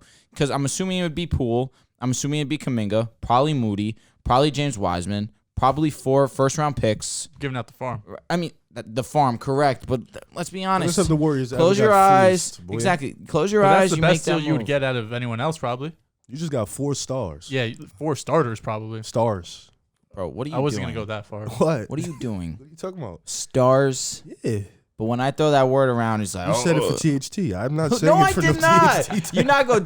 Bro, I need you to look into the camera and say you're capping. I'm not. I never called him a star. You jumped on the train when LeBron did it. I never called him a star, Listen, though. I'm just going. Because now you're calling Jordan Poole, Kuminga, Moody. No, I've been calling Cum Bucket a star. You know that. You have. Come on. But regardless of that, I think the package for the Warriors, yes, you do that in 2 seconds, but let's be real. This isn't something that, as a fan of the league, that I would want. I'm sick of Steph Curry. And You want him to be selfish? the reason why I'm sick of Steph Curry is because he's just so fucking nice. Oh, yeah, I would welcome Katie. No. His legacy is cemented. Exactly.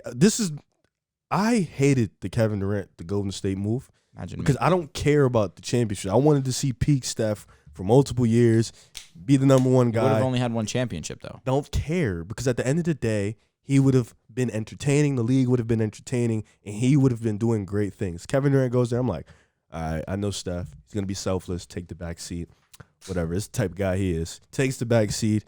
Obviously still just as important, if not probably more important to the team's success. But in the finals, he lets KD does what he wants. Yo, KD, go ahead, here, do your thing.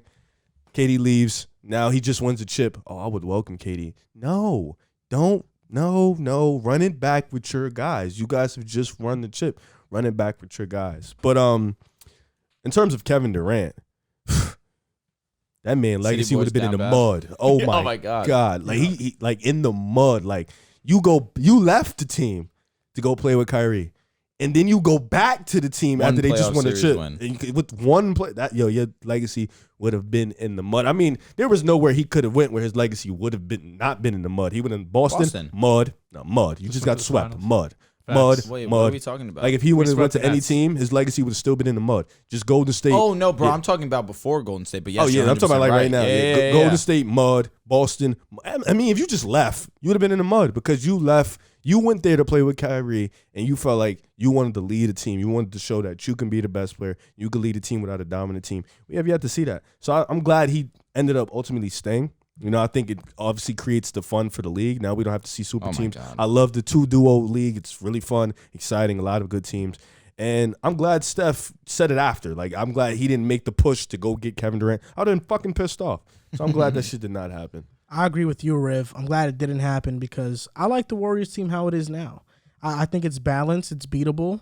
And with Kevin Durant, it wouldn't have been beatable. I think with Steph Curry, Klay Thompson, Draymond Green, and KD, it's back to those days where basketball wasn't that enjoyable because we knew what team was going to win a championship. I like this team with Jordan Poole, with Kuminga, with Moody, with Andrew Wiggins. I like it how it is right now. Speaking of KD, if he would have went back to Golden State, it would have been one of the most embarrassing moments I've ever seen. By far and away. Probably more than the Broncos losing on Monday night to the Seattle Seahawks. It would have been up there with one of the all-time bad moments. Jesus, I'm the bigger person, you know? But to me, I look at this and I'm like, Kevin Durant couldn't win in OKC. He goes to Golden State, stacks a deck. He leaves because he's tired of not being credited for winning the championships. He goes to Brooklyn with Kyrie, and it's arguably one of the biggest flops in NBA history up to this point. Oh, no, lock it is. If he went to Golden State after failing in Brooklyn, it would have been like him waving the flag and saying, Steph, I couldn't do it without you, brother. And to me, that's embarrassing. And it would have done damage to his legacy entirely. You guys are putting it nicely. I mean, he would have looked like a hoe. Like, to be honest here. You know what I'm saying? Like, I don't know. KD's a weird guy that he says he doesn't care about what other people say about him, but then he goes on Twitter, constantly on Twitter. He has the burners on Twitter defending as well. himself. Like, yeah, so KD's kind of a mysterious type of guy where he says one thing but really means another thing. There's no way in any world he could have gone back to the Warriors for whatever you guys just said.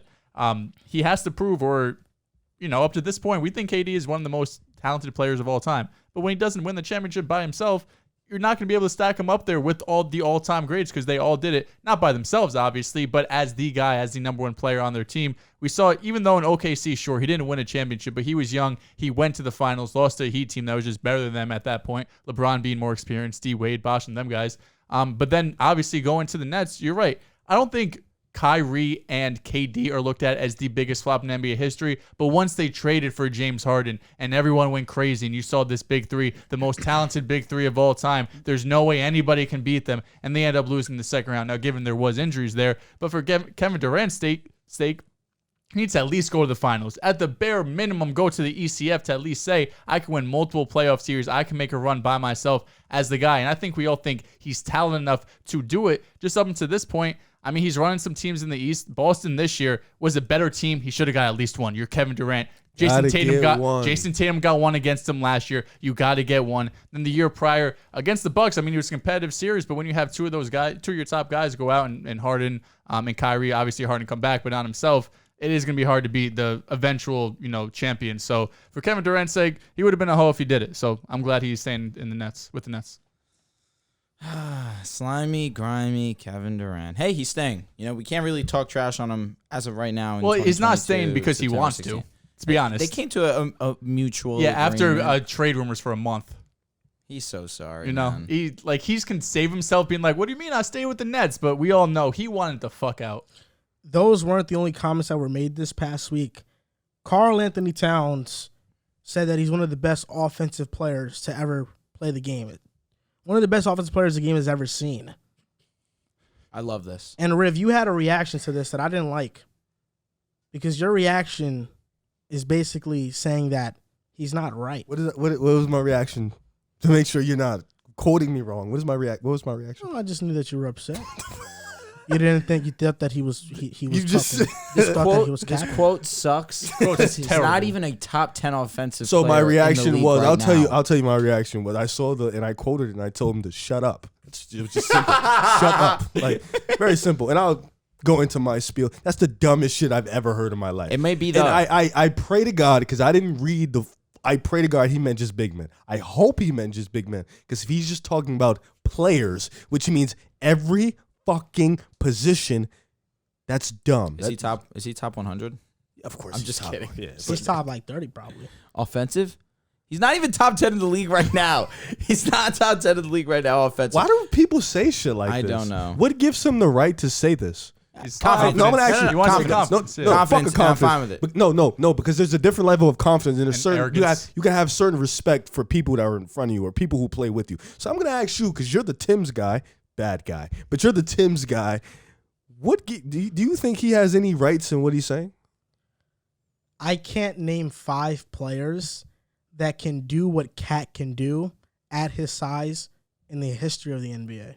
So back to my question. So do you Offensively. think he's one of the best offensive players? I feel like offensive players. The cop out is at his size. Yeah, that's like Kevin Durant. Like, yo, he's 7 feet, he can shoot, so he's just instantly the best 'cause KD, offensive player I guess, ever. if you wanna But count that. playmaking But KD is does also more than involved in fucking offense. So I'm asking you. I think Cat is he's a plus passer. So what do we not know? Well, amazing. can you just shoot me a number real quick? Top 5, top 10, top 15. What do you mean? What's the question Cat's ranking. And specifically? Cat's ranking and one of the best offensive players. Cats, I just said the he's a question's top 5 big men. big man offensive Okay, see, player but that's ever. But that's not what he said. That's not what he said. He said, I'm one of the best I'm one of the most best offensive players.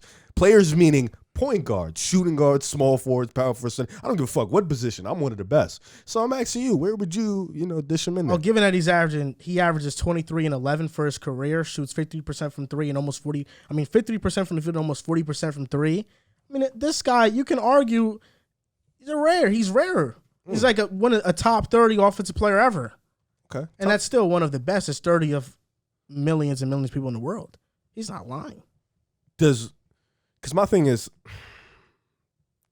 you said that you can't name 5 bigs that can do what he do? No, I can't. So Karl Anthony Towns, all-time points per game, is 26th. Yep. That's not bad. That's a good number. That's fantastic. What's his all-time playoffs? Oof. Oh, he averaged 22 and 11 this past playoffs. So he drops, even though it's like a slight. I guess, yeah. I mean, he drops a All right, point. but players below him. I'm taking Kyrie Irving offensively. Okay. Probably wouldn't take Russ. Carmelo, I'm taking over him. Where's the pushback there? That's a tougher one. Carmelo's not as efficient as Cat. Is that because of? Paul George? I would say Paul George is a better offensive player. I'll take Paul. I just don't love Carmelo's efficiency. Nikola Jokic? But don't you think that's just because of the type of shots he takes? Yeah. He takes a lot of But dumb those, shots. Tracy that's his McGrady? game, though. Yeah, I mean, peak McGrady for Fuck. sure. Yeah, Fuck points the- per game is not going to show the whole Fuck the story. old But times. that's what I'm trying to. I know. I'm going Yeah, through the I know people what you- who I have got you, I less got than you. he No, does. we're not gonna do that because you know what? Out of respect, we can't compare eras. Let's talk about today. Let's talk about right now. All right, I'll do it for you right now. Because you said Melo. That's why I said. No, he's not even top 10 right now. Is he top 10 in today's game? No. Offensive players. Yeah, we're just talking about No. offensive, which includes The answer's playmaking no. and The scoring. answer's no. I think he is. All right, let's No, do some perfect. Trae Young. No, I think bro, he's a better no, I have offensive it. player. I have it. Trae Young's better offensive. All right. Oh, you have it. Jokic. Easily. Jokic is better. Giannis? That's a closer one. If we're just talking Yeah, we're just offensively, talking offense. I'm asking. if we're talking about just offensively, We want to hear just you right I now. understand Giannis has more production, This is just a you thing right here. but So you're taking offensively, Cat over Shaq? their skill set offensively, Wait, Cat what? has Answer that. Cat has a better Answer that. better skill set offensively than Giannis. Answer that right now. Giannis is more dominant. Answer that. though. Are you taking Cat or Shaq? Answer that right fucking now. Who has more skill offensively? I don't care about the skill. Who's a better offensive player, Cat or Shaq? Answer that, bro. Now we're talking about this era only. No, but you picking Cat over Giannis. So I'm asking, are you picking Cat over Shaq? Nah, Shaq. I'm picking Shaq. So you take him over Giannis? Shaq is better than Giannis. No, I'm just making sure you didn't go that far off the totem pole. I'm making sure you didn't go that far off the totem pole. I'm just making sure you're not going all the way off the totem pole. All right, cool. Tears in my eyes. Okay, so we're still here. We're still here. All right. Steph Curry, no way. Hell no. Yeah. Luka, no way. LeBron, no way. Jason Tatum, no way. KD, No way. Wait, I don't know if wait, I'd say wait. no way. Why? Bro. He's adding efficiency, so I get it. Cat is fucking efficient as fuck. Come on, I man. Cat shoots better than Tatum. But Tatum's a better playmaker. He is for sure. Oh, he is. But Cat can post up better than Tatum. He can shoot the three better than Tatum. Tatum's a better tough shot maker. He's Yeah. clutcher. Tatum's post game's really good. It's improved. It's not like Cat though. I mean, Cat's an actual Cat's a big. He's a big. All right, KD, no way. No way in hell. Damian Lillard, No I'm way in taking hell. Dame. Joel Embiid, I'm taking Joel. Yeah, Donovan Mitchell. that's closer. I would take Cat's offensive skill set. It's hard comparing these guards. It's to not bigs. fucking hard. Are you talking about the play? Are you accounting at all? Yeah, for I'm the playoffs? taking Donovan pretty easily. I don't think You it's just, easily. you just called him. You All right. told us he's statistically top 10 in the playoffs. Cat is an offensive superstar too. He just led the number one offense in the NBA this past season. No. But I'm talking about just the playoffs. Just a regular season guy, I mean, man. Why are you Cat- such a regular season? It's not, bro. It's not just regular season. Cat averaged Well, you 22 and can't 11. Who was better in the playoffs this past playoffs? It was Cat. One time, Cat's only been there fucking twice. Yeah, he'll be there a All third right, time this season. John Moran or Karl Anthony Towns? Cat's a better offensive player. Why are you laughing? He's a better offensive player than him. In year 3, averaged 27. I just don't know. In year 3, 27? That's so tough to say, but I legitimately get what he's saying. So it's like, but it sounds crazy. Devin Booker? I'm I'll taking take Devin. Booker. D-Book. That's James close. Harden? I think he's just going James off Harden, skill of set. course. Kyrie Irving? Harden, of course. Kyrie. And then this is where I'm fine. I'll stop at Karl Anthony Towns. So what's that, like 14 players? Zion. It's actually 15. Cat's a better offensive player than Zion. I would take his skill set, correct. Yeah, you're talking about. But I don't know because Cat or Zach LaVine? Cat. What the fuck? Why? Because We're LaVine's a accounting- 50 we're 40, accounting for 50 40, efficiency. 85. We're counting for points per game. It's tough. in terms of shot creation, Cat is more of a better shot creator. I think it's close. I know Cat does. Cat has great handle for his size. He does, but I don't want you to. You can't sit there and say for his size though, because then it makes it like you're comparing it with the guard. For I comparing, mean, both of them. of course, he's not going to have handles like a guard. I don't think anybody at that size. I has think it's handles close. Like a guard. I think it's close. But like if we're talking about just in terms of his position group and players at his size, 6'9" and over, he's a rarity. It's not many guys like him. Brandon Ingram? Cat's a better offensive player. That'll be a question this season. Jaylen Brown. If you're taking You said BI. if you're that's taking why. BI, you gotta take him. The laugh. Paul George. He said Paul George. Paul George is Kawhi. a better offensive player. Kawhi. Kawhi. All right, so he's not almost not top top 10. 20. He's not top 10. He's almost not top 20. I get what he's saying though. He's a rarity in terms of a big being able to shoot. for sure. If he said, I'm one of the best offensive bigs this game's ever seen, shake his hand. I'm one of the best offensive players ever. It's not. Cap. I just don't give a fuck what he's talking about because he dropped off in the playoff. Like I don't like. Why does you know what? But even still, best offensive bigs. Let's be real. But All is right, it you have fair? I Dirk. mean, yeah, he dropped off in the playoffs, but is it fair? It's 2 first-round exits. Like, let's see what he does this year when he has the team that can make a run. Okay, You know what I'm saying? That's And he fair to dropped say. off in the playoffs the first year. I know This past year, he was good. he was good. 1 point I'm difference. tired of Not saying. that I'm tired. Like when you He shot 45% from three. when you talk about you one of the best at something. I'm tired of hearing just I did good. I need something amazing. I do. Well, he's got the team this year to do something amazing. Well, I mean, in terms of I mean, players that you are- can do something amazing without a team. John Moran averaged 30 in a first round That's series. fair. You can do something amazing. the team was good though. I get Yeah, what I you're mean, their saying, but I'm first, talking their, about- their I'm talking first about, like, first-round exit, bro. That And team it was the had no fraud chance. Jazz. Didn't you guys play? Didn't Jalen Brunson play the fraud Jazz and you pumped that up? He had a great series. So why we can't can say I the say? same thing for Ja? He was in No, New I'm just saying it. I'm just giving context to it. Oh, you're a cat guy. I get it, but In terms of big man, I mean, Embiid and Jokic are the only players that are better than Cat offensively. I disagree. Cat clears everybody else offensively. Cat does not clear. That's a Giannis Cat does not clear Hakeem Olajuwon. I'm talking about right now in the NBA. Oh, okay. Oof. I was about to say. Okay, so Maybe Giannis. get back in the day. So Giannis, Jokic. What about AD? Taking AD. Offensively, Yes. Hey, what about AD? I'm asking. right now it's Cat. Yeah, unfortunately, he Didn't AD stinks right now. Didn't Unfortunately, he stinks Did right now. AD So- average 28? No, I mean a AD's while not- ago. AD's not even years close to the shooter that Cat is. A while ago. Like, Pels, maybe did it once in LA. And He Cat, averaged 26. And Cat is a great mid-range shooter too. It's not What AD just average this year? This year, 23.2.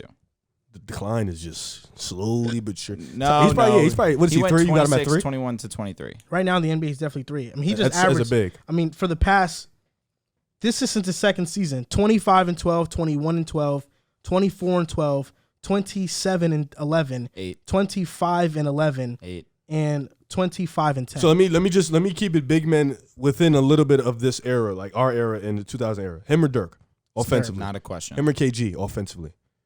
That's a tough one. That's a tough. That tough is a one. very tough one, including playmaking. So think about I'm it. gonna go KG, KG, okay. Him or Tim Duncan? Tim Duncan. Offensively? Yeah, Because Tim Duncan's playmaking. Facts. Tim Duncan facts, took a facts, back facts. seat. Back to the basket? He took a back seat. I said. Oh, So KD is a 3. KD is a 3. Yeah. KD. I mean, Tim Duncan could have been more impactful offensively. He was in a system that I know didn't what you're hinder his saying. offensive. No, skill set. definitely. I'm with you. Cat or Chris Webber? Cat. I think that's pretty much it in the West or in pouring guys. You guys can help. You know, I know. I'm thinking too. Honestly, I It can't really doesn't- think I of don't know anyone. any.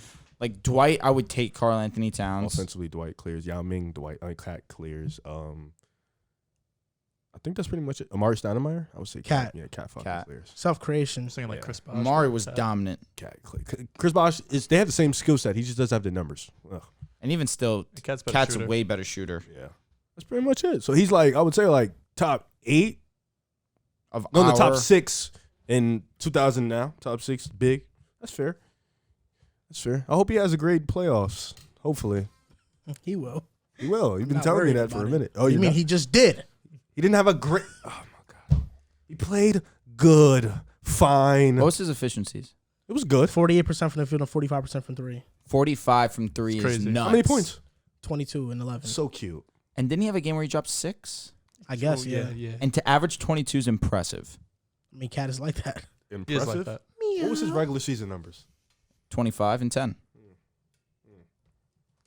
Doesn't move you. 25 and 10. 25 going to 22 does not move me. It actually makes me furious. Pounce. It actually makes me fucking upset that you're a guy that drops in the playoffs. Cat. That's fair. The NBA execs ranked the top players under 25 to build around. Number 1 was Luka, unanimously. Number 2 was Jason Tatum. Number 3 was Ja Morant. Number 4 was Evan Mobley. Number 5 was Anthony Edwards. Number 6 was Zion Williamson. Number 7 was Scotty Barnes. Number 8 was LaMelo Ball. Number 9 was Trae Young. Number 10 was Darius Garland. Number 11 was Cade Cunningham. 12, Jalen Green. 13, SGA. 14, Tyrese Halliburton. And that's the list. What are your guys' reaction to it? Trae Young is too fucking He's very low. Very He's low. very low. There isn't Trae Young would be 3 for me. I thought Cade Cunningham was too The low. one that stuck out was Mobley, having the big over all of these elite guards and wings. It's because he's an anomaly. He is. I undoubtedly. know, but It's like when AD walked in the league, you're like, oh shit. This You guy's have- different. Yeah. you have other guys that, I mean, Trey, Zion, Well, like no, all I'll put these. Trey. I'll have Trey at 3. There's Yeah. only 2 guys I'm like, taking over him. We had him at 8, right? No, Trey was at 9. 9. My three, LaMelo was at 8. my 3 reactions to this list is Trey over Ja? Yes, Trey's a better player than Ja. I think Cade Cunningham is too low. When you take into account Cade Cunningham's skill set and what I project him in the future, his offensive ability, playmaking, what he can do I'm with defensively, you. leadership qualities, LaMelo too high. I'd have him over LaMelo. Too high? 8 was too high. He's over Trey I have Young. LaMelo at 12. No, but that should be different. Like, Yeah, there's they just guys fucked that, that up. like, Mobley should not be that high. No. I have LaMelo at 12. I'd have Cade Cunningham over LaMelo. I'd have him over Trae Young, and I'd have him over Darius Garland. Over Trey? I think Cade Cunningham has the You just were this potential. guy that said Trey Young was the number 1 point guard in he's the the league. best. When Riv and I scouted Cade Cunningham, we both said he can be an MVP in this league. I think I'm mad as hell you threw me in there. I think Cade Cunningham can be an MVP. No, player. listen, I'm with you. Cade just mad as Cunningham hell is a you had me special in there. player, But but it's I'm just shocked right to hear now. from you. Right Do now, I it's think Trey. Trey can be MVP? No, I don't think Garland can be MVP. You just said he was the best point guard in the league fucking 6 months ago. Said he was better than Steph Curry. He averaged the most points and assists. You don't think Trey can had be the an most MVP points. though? I don't think so. No, Why? it's hard for a guard to make. But you think Cade Cade is is a But guard. Cade is 6'8". He's a tweener. You're so heightist. It's really sickening. What do you mean? When's the last time a 6'1" guard has won MVP? How tall was Steve Nash? 6'3". He didn't even deserve those. Relax. Let's like not get into Curry that 6'3". conversation. Let's pay some homage to Steve Nash. Yeah, Nah, wasn't a good coach. Not a good coach. he's a shitty coach. We've been telling you that for Great months. basketball player. Great, incredible Phenomenal. basketball player. Is that my guy? I don't know about that. I would have Trae Young at 3. LaMelo's too high for me. I didn't have your finish list, my right? reactions though. I do have a Oh, list. oh, I I'm didn't sorry. finish Go my ahead, reaction. go ahead. Go Do your ahead. thing. Do your thing. Number 2, Zion is too low. I agree. I understand the injury history, but healthy, he's number 3 to me. He's over Ja. He's over Mobley. He's over Edwards. I think Zion is a generational talent. He should be treated as such. He's not wrong. No, my stomach. Good. I was. You And got- also you got the shit? third reaction I just had a burp. It is wasn't coming NBA executives are extremely high on Evan Mobley. I think that this shows that NBA executives think that Evan Mobley will be the best player in the 2021 draft class. They saw the defensive Wasn't Cade in versatility. front of him? No, Cade was lower than him. Cade, yeah. They see the offensive upside. Cade and is lower they're than him by turned 7 on. spots. Sheesh. They have Barnes ahead of Cade too. Yeah. But the highest Mobley got was 3rd place. The highest vote he got was 3rd place. I LaMelo think- also received the 3rd place vote. I think last season Cade was a better player than Mobley and Scotty Barnes. I thought he was the best rookie. It's because he missed time early on and he He's started an off inefficient. slow. he was just on the Barnes is benches. too high. Barnes was too high. Let's hear your Low-key, list, though, bro. he was My too list? Yeah. Don't be Why'd embarrassed. you get so I'm not giddy? embarrassed. It's gonna be funny. I got Luka at 1, obviously. Tatum at 2. Trae Young at 3, of course. John Morant at fucking 4. Where's Zion? He's at 5 because we're projecting. You have to add injury. I don't know what he's gonna be, so he's at 5. But I would have picked Ja over Zion. Yeah, I know that. I know that already. Come on. 6, Cade Cunningham. 7, Mobley, generational. 8, Ant Edwards. He comes in at 8 for me. 9, Garland. 10. Where's LaMelo? Relax, he's coming. 10, Barnes. Barnes 11, over LaMelo. SGA. Oh. Then SGA over 12, LaMelo. That's 13, agenda-based. Tyrese. That was agenda-based. What's agenda about But he's SGA? just 14 though. You know who 14? Jalen Green. Yeah. Why don't you just say it? I like Jalen Green. But you said Scotty Barnes can be Giannis. You said that. You said that. Stop. You said that. You said that. When did I say You're not that? doing that. You're What not ep- I remember doing being that. What episode was it? number? Didn't you say that when we were at your crib? Who? At Joel's crib one night. No, he said that right here. He said Oh, that on the it was show. literally right here. Oh, I remember you said Actually, it to Drew me was like sitting right there. Yeah, He said I that went shit. crazy. Yeah, he was, I said, so Scotty Barnes he is going to said- be an all-time he said great. Scotty is Giannis. I said, Jesus I said Christ. no, I But mean- now that I support Scotty, now it's all, oh, Drew's the Scotty lover when this guy said he could be Giannis. No, I said he's Giannis like. I never said he was gonna be Giannis. No, you like- said he can be Giannis. And then I said, Well, how similar can that play be? style. I don't mean like top. See, there you go. He 10 admitted player it. of all He admitted times. it. Drew, where would you have LaMelo? He's a nut. He's gonna have him like 5. Nah, Like, because I feel like the names he put over. I mean, SGA. You can make that argument. I forgot you had. let me hear Are you your spots. accusing me of not being high on Scotty because you're now high on Scotty? No, that's He's not not what on the I'm doing. Raptors. That's not what I'm doing. I just feel like you're See how you targeting tried to me. flip that no, agenda I on just you? feel like I've been targeted a little bit for my love for Scotty recently. Oh no, it's No, you've it's been, the Raptors. Raptors. you've Yo, just Raptors. been, It's you've the just been Raptors targeted love. for the Raptors love. Yeah, your Raptors No, love just came out of the blue. Why am I so high on the Raptors? I don't know. Because I believe that Scotty's going to ascend. But it came randomly. But if they're That's- gonna, they no, gotta be a it's not. team. You to weren't win. It's that not that high. it came randomly. It's that like you. because I was one of the few that I said that they were going to come back against Philadelphia when they were down 3-0. Yeah, That was doesn't a bad mean, but take. No, I know, but I even beforehand. that's it. I mean, it was 3-2, and they that take this shit. Yeah, that take what shit. Yeah. It was 3-2. No, yeah, but come on.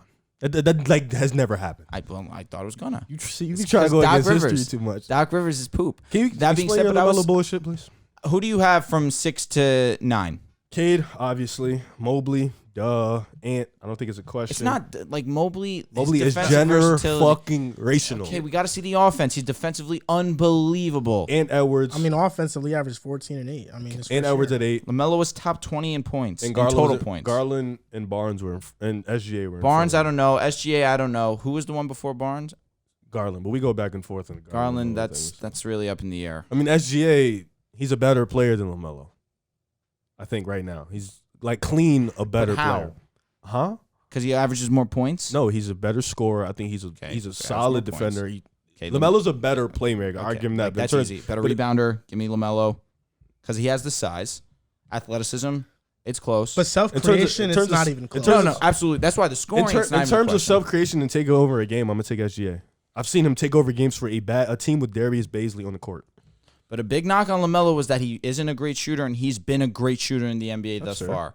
And he really hasn't shown himself or put himself in a position to be the primary scorer. But we're going to see that this season. Great shooter from, I guess, 3, but he's not a mid-range No, he's a really good three-point shooter. That's what I mean. SGA has been in that type of role, and he's averaged 18 points a game.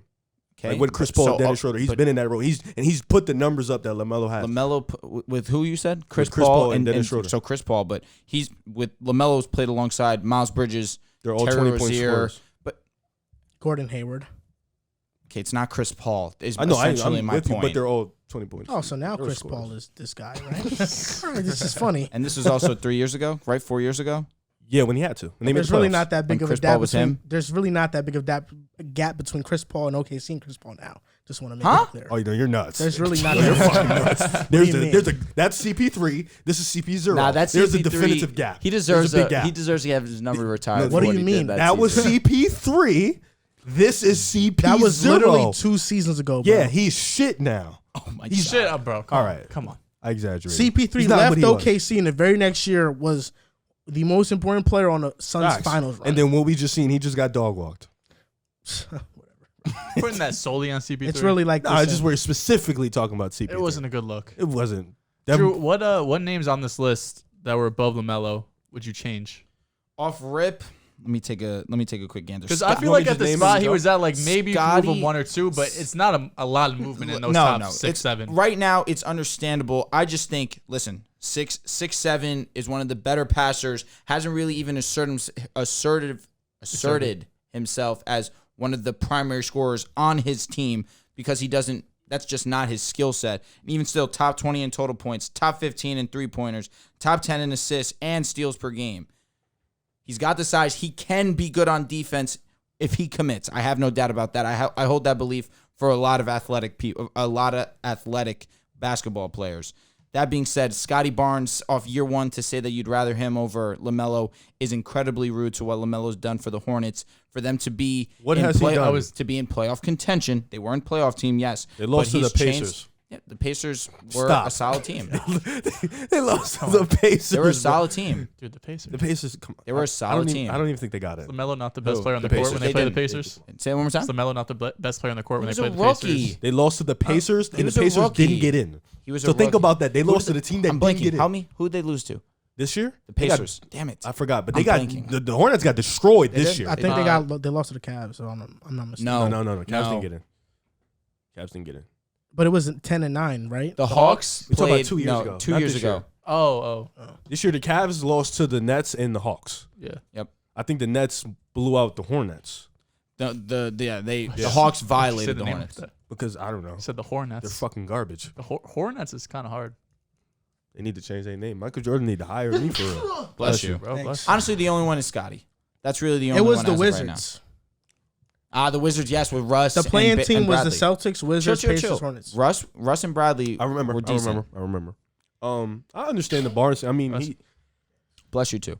I'm just not as high on LaMelo. Barnes and Mobley, of course, the defensive versatility. He's an elite defender already off year 1. We'll see. Cade Cunningham, to have him over LaMelo. I would take if you threw me in the draft, if you threw both of them in the draft right now, Cade, LaMelo, Mobley, and I said, and you asked me, Riff, rank these 3 guys. Who would you draft? I would draft Cade first, then Mobley, then LaMelo. I wouldn't think twice about it. Not think twice is incredibly. And if I would to think, it was because I would switch Cade or Mobley. Other than that, I would keep LaMelo would stay at 3 for me. He wouldn't move, unfortunately. Now, if it was Garland, LaMelo, I think about it, but I would take Garland. But I would. That's a conversation. So you're taking Cade over Garland. What makes Cade clear? LaMelo. I love his skill set. I know. I Is there love- bias here, or is No, Cade Cade I think is objectively a better I shot understand. creator Yes, than LaMelo. I understand. I just think what Defensively, Shot he's a better he's a better defender as a rookie. I just think what he brought in We'll as a see this rookie, season. intangibles. Wait, what do you can't mean teach shot that. creator? No, I think Like, that you we'll can't teach see that this shit. season LaMelo brought some LaMelo swag, and his though. offensive Swag, output cool. Not the because he's tangibles, going to maybe have not, to. but- Detroit gonna be dangerous. Yeah, well, Detroit's building a Like good team. those intangibles you just can't teach. It's Not like- to mention he was a plus defender as a rookie. I like that. Who? Cade. Yeah, he was a yeah, good Cade. shot No, creator. Cade and was and he great this turned season, up dude. after the All-Star break. So it's like I like Cade's game. No, not even no bias. I said I would take Cade over Garland. So, yeah. That's why I respect Yeah, that. ain't even- You I'm gonna both be of them. honest. like Jalen Garland more. Green as a shot creator is Love better than Garland. LaMelo. I adore him. You love him as a man. I do. Stuff. Wait, what? Jalen Green as a shot creator is better than LaMelo. Well, he's a scorer. I'm telling you, now that Miles Bridges is not going to be on the team, LaMelo is going to be forced to be a scorer, the number one option. He's going to average 24 this season. 11th draft pick. Damn. Huh?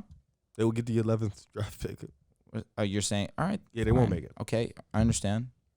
They're Hornets not. kinda Their just team's not fucked. good. Yeah, the How Hornets. many just- points do you think he'll shoot up? I said 24. 24. Yes.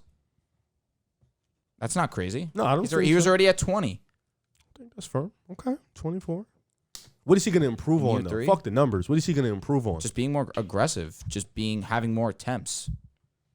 He's naturally a pass first kind of guy and still Point averages 20. Yeah. 6'7". LaMelo's him. Him. I don't know if he's naturally. I don't know if he's him. No, he's a pass first guy. No, he's a great passer, but He's an elite passer. throughout high school, I mean, he was dropping like 100 points. I mean, it's high school. Yeah, He's not it's high just. school. I know, but he's I mean, not he's an NBA naturally player a in high passer. school. Like he's always wherever he's been a scorer. But you've everyone seen- in high school But is a you've seen scorer, him his bro. first 2 seasons. He's been more willing to pass the ball than anything else. And that's facts. And everyone in high school, if you're an NBA talent, you're gonna Of be a scorer. Even course. if you don't want to be a scorer, you're just so much better than everyone else. You're LaMelo gonna was be. shooting from the. And how logo. old was he when Well, he it's did that? fucking LaMelo. That was He like was like his 14, sophomore 15. year, Yeah. He freshman was year. shooting like half court shots, bro. He was lit. Lonzo was a pass LaMelo first was player legitimately in high a- school. Like Lon- Lonzo was. LaMelo Thing was is that legitimately LaMelo a is jock. better than Lonzo. Yeah, but I'm saying Lonzo. You saw he was a pass. No, first he's player. like a He exactly. was a pass. He was a first. jock when he was 14. I mean, Lonzo was on the team. I'm talking LaMelo. He's No, a Lonzo- jock they when was he was all on the 14. team. That's what I'm saying. But you said he's LiAngelo naturally a didn't- passer. LiAngelo didn't pass the ball. Like I know that LaMelo was a great and Gifted gifted, passer. He's a gifted passer, passer. but to say he's this pass first guy In the I don't know NBA, about he's that. been a pass first guy. No, he just has high assist numbers, but he's not a pass first In guy. the NBA, that's what he's been. He definitely looks for his shot. Because then if he that struggles creating it a lot of the times. Mid. we'll see this season. What are we gonna see him hype up the stats, and he's gonna go in the SGA category? No, No. no, because at least that LaMelo's brought his team into playing contention. I mean, when SGA plays, He's already- okay, he so already That's did the that, thing. though. That's the thing because you want to start your franchise with a guy who's been injured more than he's played. that's not true. Just I'm last 2 years. exaggerating. Oh yeah. Well, I mean, when SGA plays, I don't know why, but OKC is very competitive. I I mean, don't know because why. SJ's him. Yeah, I know. But he already did that though. LaMelo, like beat him to the play-in. I know. So what's the difference if he does it again? My point is, LaMelo's already done that. SJ SGA has has made as the a guy. playoffs though already. He's played With the the playoff game. Clippers. No. He's made it with them also with OKC. Oh, but again with CP3. Well, when he played the Clippers, they gave the Warriors one of their toughest LaMelo fights was outside of LaMelo's Houston. the one. He was the 2. Oh, you talk about what? Yes. Oh, okay. So Melo's like the one, but he's the one playmaker. He's the best player. Yeah. He's the best player. CP3 is easily the best player at that time. That's fair. I mean, What's going on? What's the news? No, nothing. Oh, okay. We're good. Just Nice. talking amongst men. Attractive. All right, let's do it. Let's go, Joe. Oh shit! I thought I was gonna get an intro. This week in the NFL, Boom Fantasy. We're getting right to it. We still gotta get a Boom Fantasy drop. Come on. You guys know how this You goes. see what Drew's rapping Come right on now. now. You know how Boom Fantasy works. It's guys know. over-unders, Come on. matchups. You guys know. This Sunday, we got you covered. We got you, and you guys have been killing it so far. That's what I gotta say. We got a positive record for sure. You guys been killing it. Mahomes, he screwed me, but we're here. So download the Boom Fantasy app. Link is going to be in the description. I forgot about the deposit rules, but $100 deposit, you get matched $100 as well. Correct. Yeah. Right? Up to Okay. $100. If you deposit $10 or more, you'll be entered into our 2K23 giveaway. We're announcing that sometime in the near future. But anyway, let's get into it. You guys know how it works. I give you a line. You tell me over, under. We got a matchup as well. First up, Tom Brady against the Saints. Has struggled against the Saints ever since he's going to Tampa Bay. 276.5 passing yards. Under, easily. Tom Brady, not only has he struggled, Mike Evans is hurt. Chris Godwin is out. You're relying on Julio Jones and Russell Gage to get you those yards against a stout Saints defense. This is under for me. yeah, for me, I'm gonna take the under. The Saints defense, I think, is gonna play a lot better this week, and I think, like you said, with the injuries, I think he's gonna be a lot of dinking and dunking. He's not gonna make too many big plays, so I got the under. We saw Cordero Patterson rush for over 120 yards against the Saints last week. I don't know if that was just them underestimating the Falcons, but this could be a huge Leonard Fournette night. I think I'm going under. All going on the under. I think that's the first time we've ever done that on a Boom Fantasy prop. Moving on, Saquon Barkley. He had a phenomenal week 1. His line's at 74.5 rushing yards against, who are they playing? The Carolina Panthers. Carolina Panthers, thank you. Smash the over. Saquon is going to be all-world, probably RB1 on the week. I'm going to say, what do they play again? The Panthers. Panthers. Ooh. I'm going to take the under.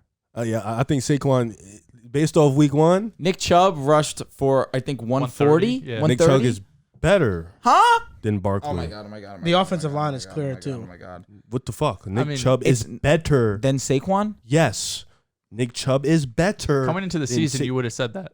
They don't know. Nick Chubb is better than Saquon Barkley. He is a top 4 running back in the world. I'm going to be really, really brutally honest. There's nothing Nick Chubb does better than Saquon at 100. Except run the ball?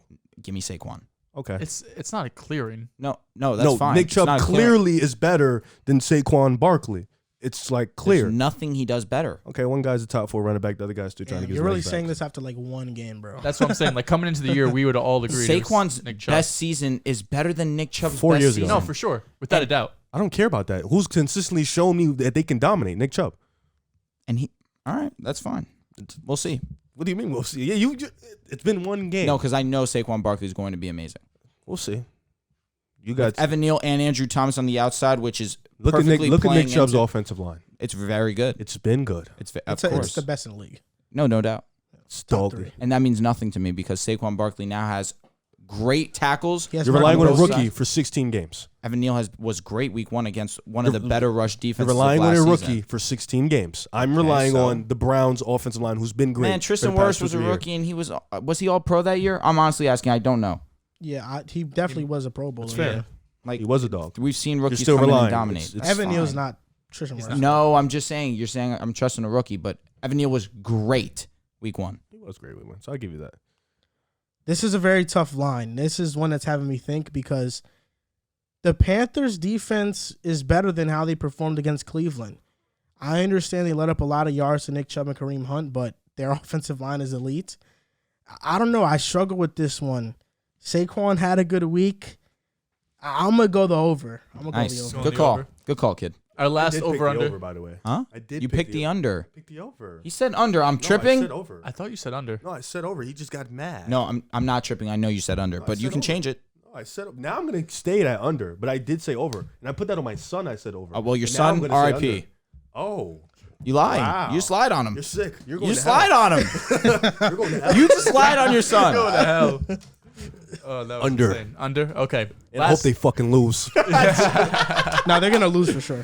For sure. They lose to the Panthers, bro, after that week 1 win. Oh my God, Giants fans gonna be in shambles. They're in shambles already. Next over under, a guy's been in the news recently. We saw this man maybe at a strip club. I don't know when it was. Trey Lance, 202.5 passing What do you yards. mean maybe at a strip club? Bro? He Who was at a strip knows? club. We I'm don't still know if it laughing at was what him. just happened. We don't know if it was him. 202.5 passing yards. Going against Seattle, it is expected to rain again. Of course it is, because it's Trey Lance. George right? Kittle's out.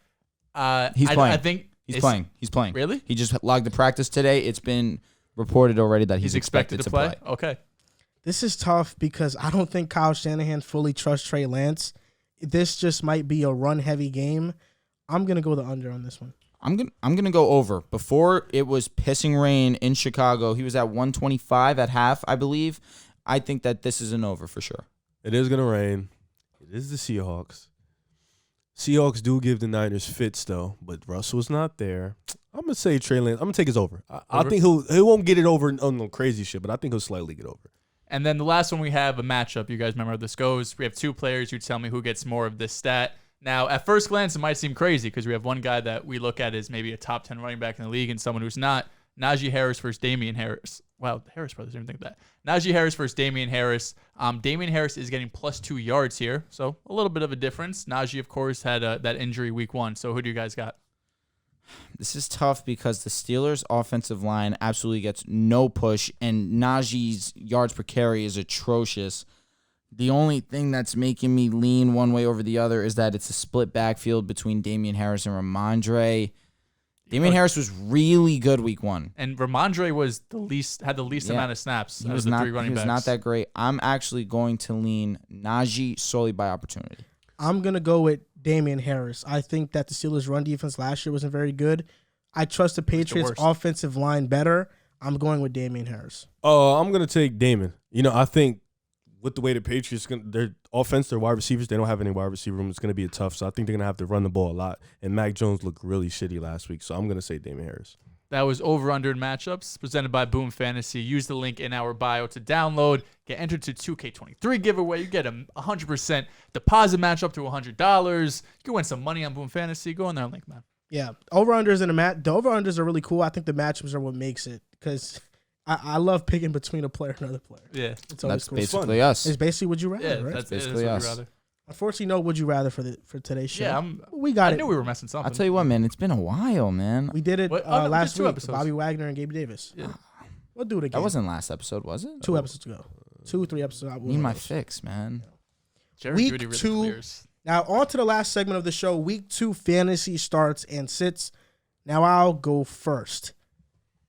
For my starts, I had Trey Lance against Seattle, but he told me it's raining. 80% chance. Yeah, because of that, I'm going to quickly change my pick, and I'm going to go Kirk Cousins versus the Eagles. Like that. I got Captain Kirk. I think Monday he's going to have a big-time day. I know Kirk Cousins gets a lot of shit for not performing in prime time, but I think that reputation ends this year. He's the captain. He's going to lead the ship. I'm excited for that game. Running back, Darrell Henderson versus the Atlanta Falcons. I like that. He's clearly the RB1 with the Rams. I think he's going to have a big-time day. The Rams want to have a revenge game. And wide receiver, Jahan Dotson versus Detroit Lions. 3 touchdowns last week. That means Carson Wentz has to trust him. It was either Curtis Samuel or Jahan Dotson for me. I'm going with Jahan Dotson. And my sits, Tom Brady versus the Saints. No tight end. No, I didn't have tight end. I just really don't care about tight end anymore. Quarterback sits, Tom Brady versus the Saints. Historically, he struggles against New Orleans. That's why I have him sitting. Cordell Patterson against the Rams. I feel like he had a big-time day week 1. If you're in a thin league, you're probably still going to start Cordell Patterson, but he's somebody that I wouldn't expect to have a big-time day versus the Rams. And Amari Cooper, again, versus the Jets. Sauce Gardner, DJ Reed are going to be on him. He's going to get locked up. I think Amari Cooper, you got to sit him again. I don't have any QBs. I have just wide receivers and tight ends. That's fine, man. I love it. No running backs? Nah, I don't do running backs. I'm a fun guy. I like to do Interesting. You know what I'm saying? I did have Amari Cooper, though. He took him. So, for me, start every wide receiver on the Bengals. They play Dallas this week. It's going to be nasty. Jamar Chase, Tyler Boyd, T. Higgins, they said he might play, so it's going to be fun. But start all 3 of them. If you can, if you have all 3, especially T. Higgins, I think if he does play, this is going to be a big game for him. Start A-Rob this week. I think this week is the bounce back week. I think this is the week where Matthew Stafford gets it going, finds his other guys. I don't know who that guy that was playing and getting more touches than him against the Bills. I don't know his name. I don't want to respect it. Would you say Devin Singletary? I'm sorry, I missed your first part. Who are you looking for? The guy who was getting more targets than A-Rob against the Bills. Last name. Skoranek? Yeah, I don't want to disrespect him, but A-Rob needs to get those touches. McVay has said multiple times that he needs to get more looks. Yeah, and this was going to be the week, especially against this type of opponent. Sit, he took one of mine. He had Coop. I had 2 more. Sit Darnell Mooney yet again. He's going up against Jair Alexander. They were talking shit to each other this week, so I think it's going to be a fun matchup. Jair Alexander's going to match up with him a few times. That's going to be a good one. And sit Mark Andrews, I think, against the Dolphins. Really? I think this Sitting is going to Mark be Andrews. a tough-ass matchup.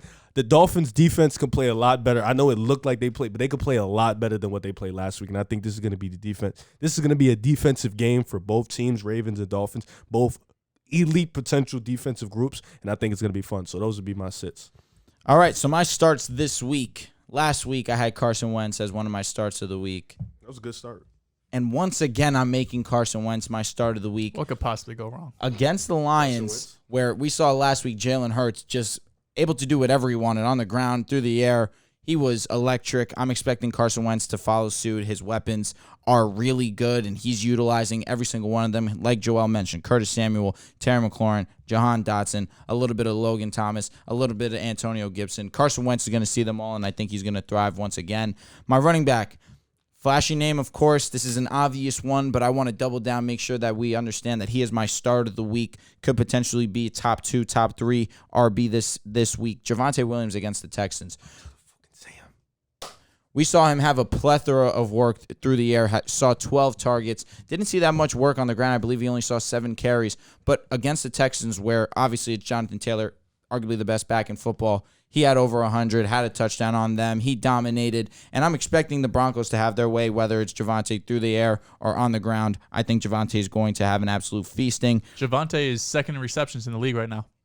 Second most receptions. He has 9 or 11. That's what it was. Didn't Adams have 12? Stephon Diggs, I think. Is that Javonte Williams? Javonte Williams is number 2. As the second most receptions. Let me double check, but I feel like you capping on phone. No, it's he's got 11 catches. Yeah. He got 11 catches on Monday. So my wide receiver start of the week is going to be Amon-Ra St. Brown versus the Commanders. No, he's not second. He's 4th. But there's 3 guys in front of him tied for first. So it's Eckler, Kupp, Kelsey.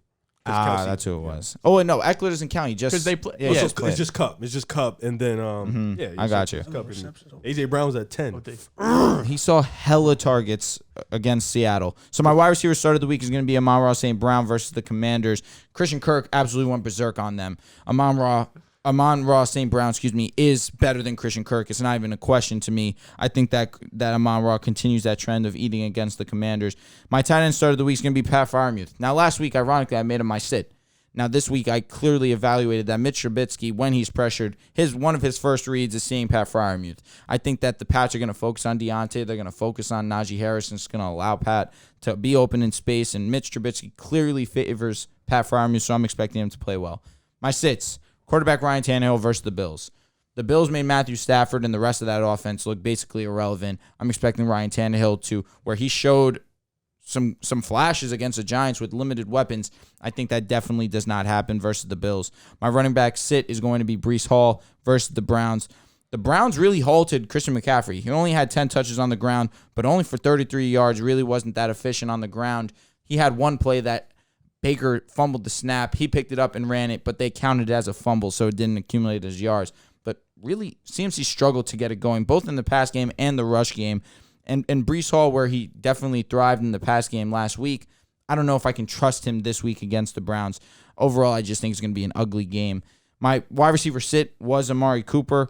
I'm also going to have DK Metcalf as one of my sits. Facing the Niners, I'm expecting them to get a ton of pressure on that offensive line. We saw the Broncos thrive, and the Niners the Niners defensive line is better than ours, and their secondary with Trevarius Ward on DK Metcalf, I think is going to be a long day for DK.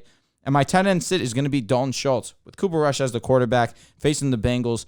It's mostly that Cooper Rush is their quarterback, truthfully. I just don't love this offense without Dak Prescott. And Dalton Schultz, who is a guy that I'm extremely high on, I think that his opportunities are just so much more elevated now that Amari Cooper isn't there. But without Dak, it's a guy that I want to fade. Moving on to my starts at quarterback, Matt Stafford against the Falcons. They're due for a bounce-back game. We saw last week Jameis 270 yards and 2 touchdowns. I think this is the game they get back on track. McVay has said multiple times they need to get Allen Robinson more involved, and overall I expect the offense to be better. My running back start, bit of a caveat. If Leonard Fournette is out, start Rachaad White. We saw him in week 1 get all of the carries once Fournette went out. So if Fournette goes down, he's not being able to play on Sunday, you could start Rachaad White as a top 15 running back. He's going to get the looks in the passing game. He's going to get all the carries as well. My wide receiver starts going to be both Denver wide receivers. I think we saw Jeudy and Sutton both do some good things. Jeudy was the one who had the big play, but they both got 7 targets. They're both going to get a ton of looks for the rest of the season. And we saw, I know, like I said, Jeudy had the big play, but Sutton had multiple targets down the field in the end zone. Made my heart drop because I was going against Sutton. I was only up like 8 points. I was stressing out, but start both Denver wide receivers. My tight end is going to be Tyler Higbee. If you have a nice little, stack with Higbee and Matt Stafford, he had 11 targets against the Bills. I do think A-Rob gets more involved, but against Atlanta, I'm still expecting him to get the second or third most targets on this team. Then moving on to my sits. Not going to happen often, but I'm sitting Tom Brady this week. In half of the games, he hasn't thrown a touchdown against the Saints. In 3 out of the 4 games, Brady has thrown for less than 240 yards. Now, you might not have a better option on your bench, but if you're debating between 2 guys, I would caution starting Brady this week against New Orleans. My running back sit is going to be David Montgomery. I know they got the win against the Niners. He had 17 carries, but only went for 26 yards. I know the weather wasn't great, but before Elijah Mitchell went down, he looked pretty good rushing the ball. What was that? We're being dumb. Okay. bad. And now they have the Packers coming up. I think this is a game they'll be trailing a lot, so you might see a little bit more Khalil Herbert.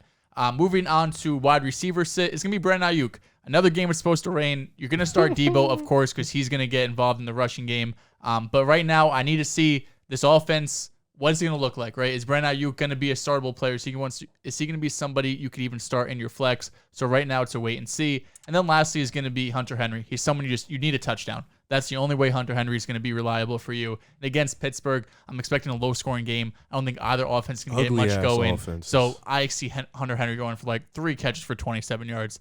So those are my sets.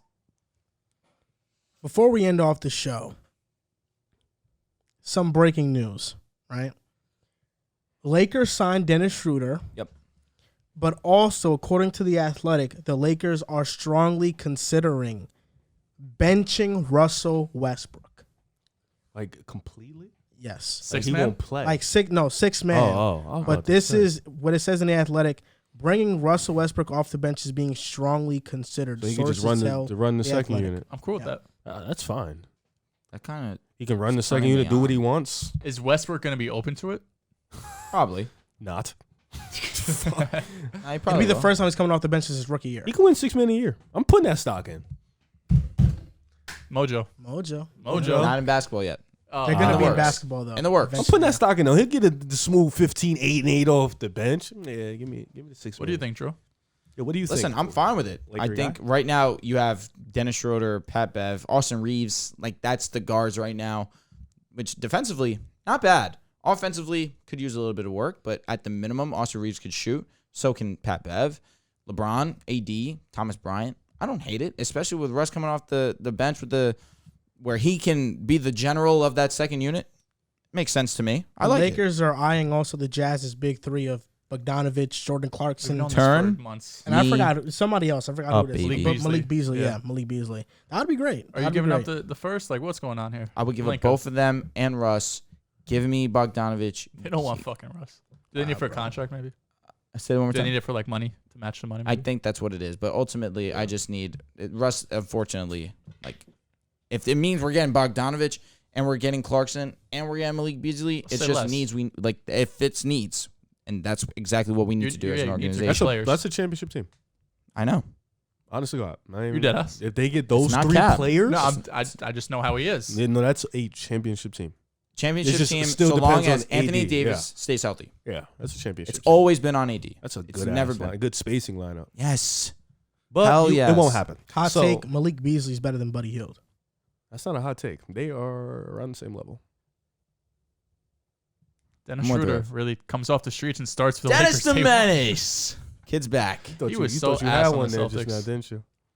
This is not consensus. You start Dennis Schroeder? Hey, No. matter of fact, I'm gonna make a quick poll. Malik D'Lo or fucking DeJounte? Who's a better player? I'm gonna make a poll on the. That was a podcast. very Yo, animated also, debate. DeJounte averaged more assists this one season than D'Lo ever has. It wouldn't. Yes, he dominated the freaking ball, bro. It wouldn't be a real debate if me and Joel don't yell, man. Bro, like DeJounte, before that, his career high in assists was like 5. It was. So now when he's in Atlanta, it's gonna be like 5, 6. D'Lo's gonna average 8+ assists. Yeah. No, this he's upcoming not. season. Yes, he is. Well, we'll I'll see. tell you what, D'Lo averaged 7 the year that he was unbelievable with the Nets. Kind of definitely dropped off, but not significantly. But he averaged his career high this season, 7.1, but only 0.1 higher than his previous record. Hey, man. Maybe. 100 beans on it. Man, I know. Turn This me is up. a lot for me. Week 2, man.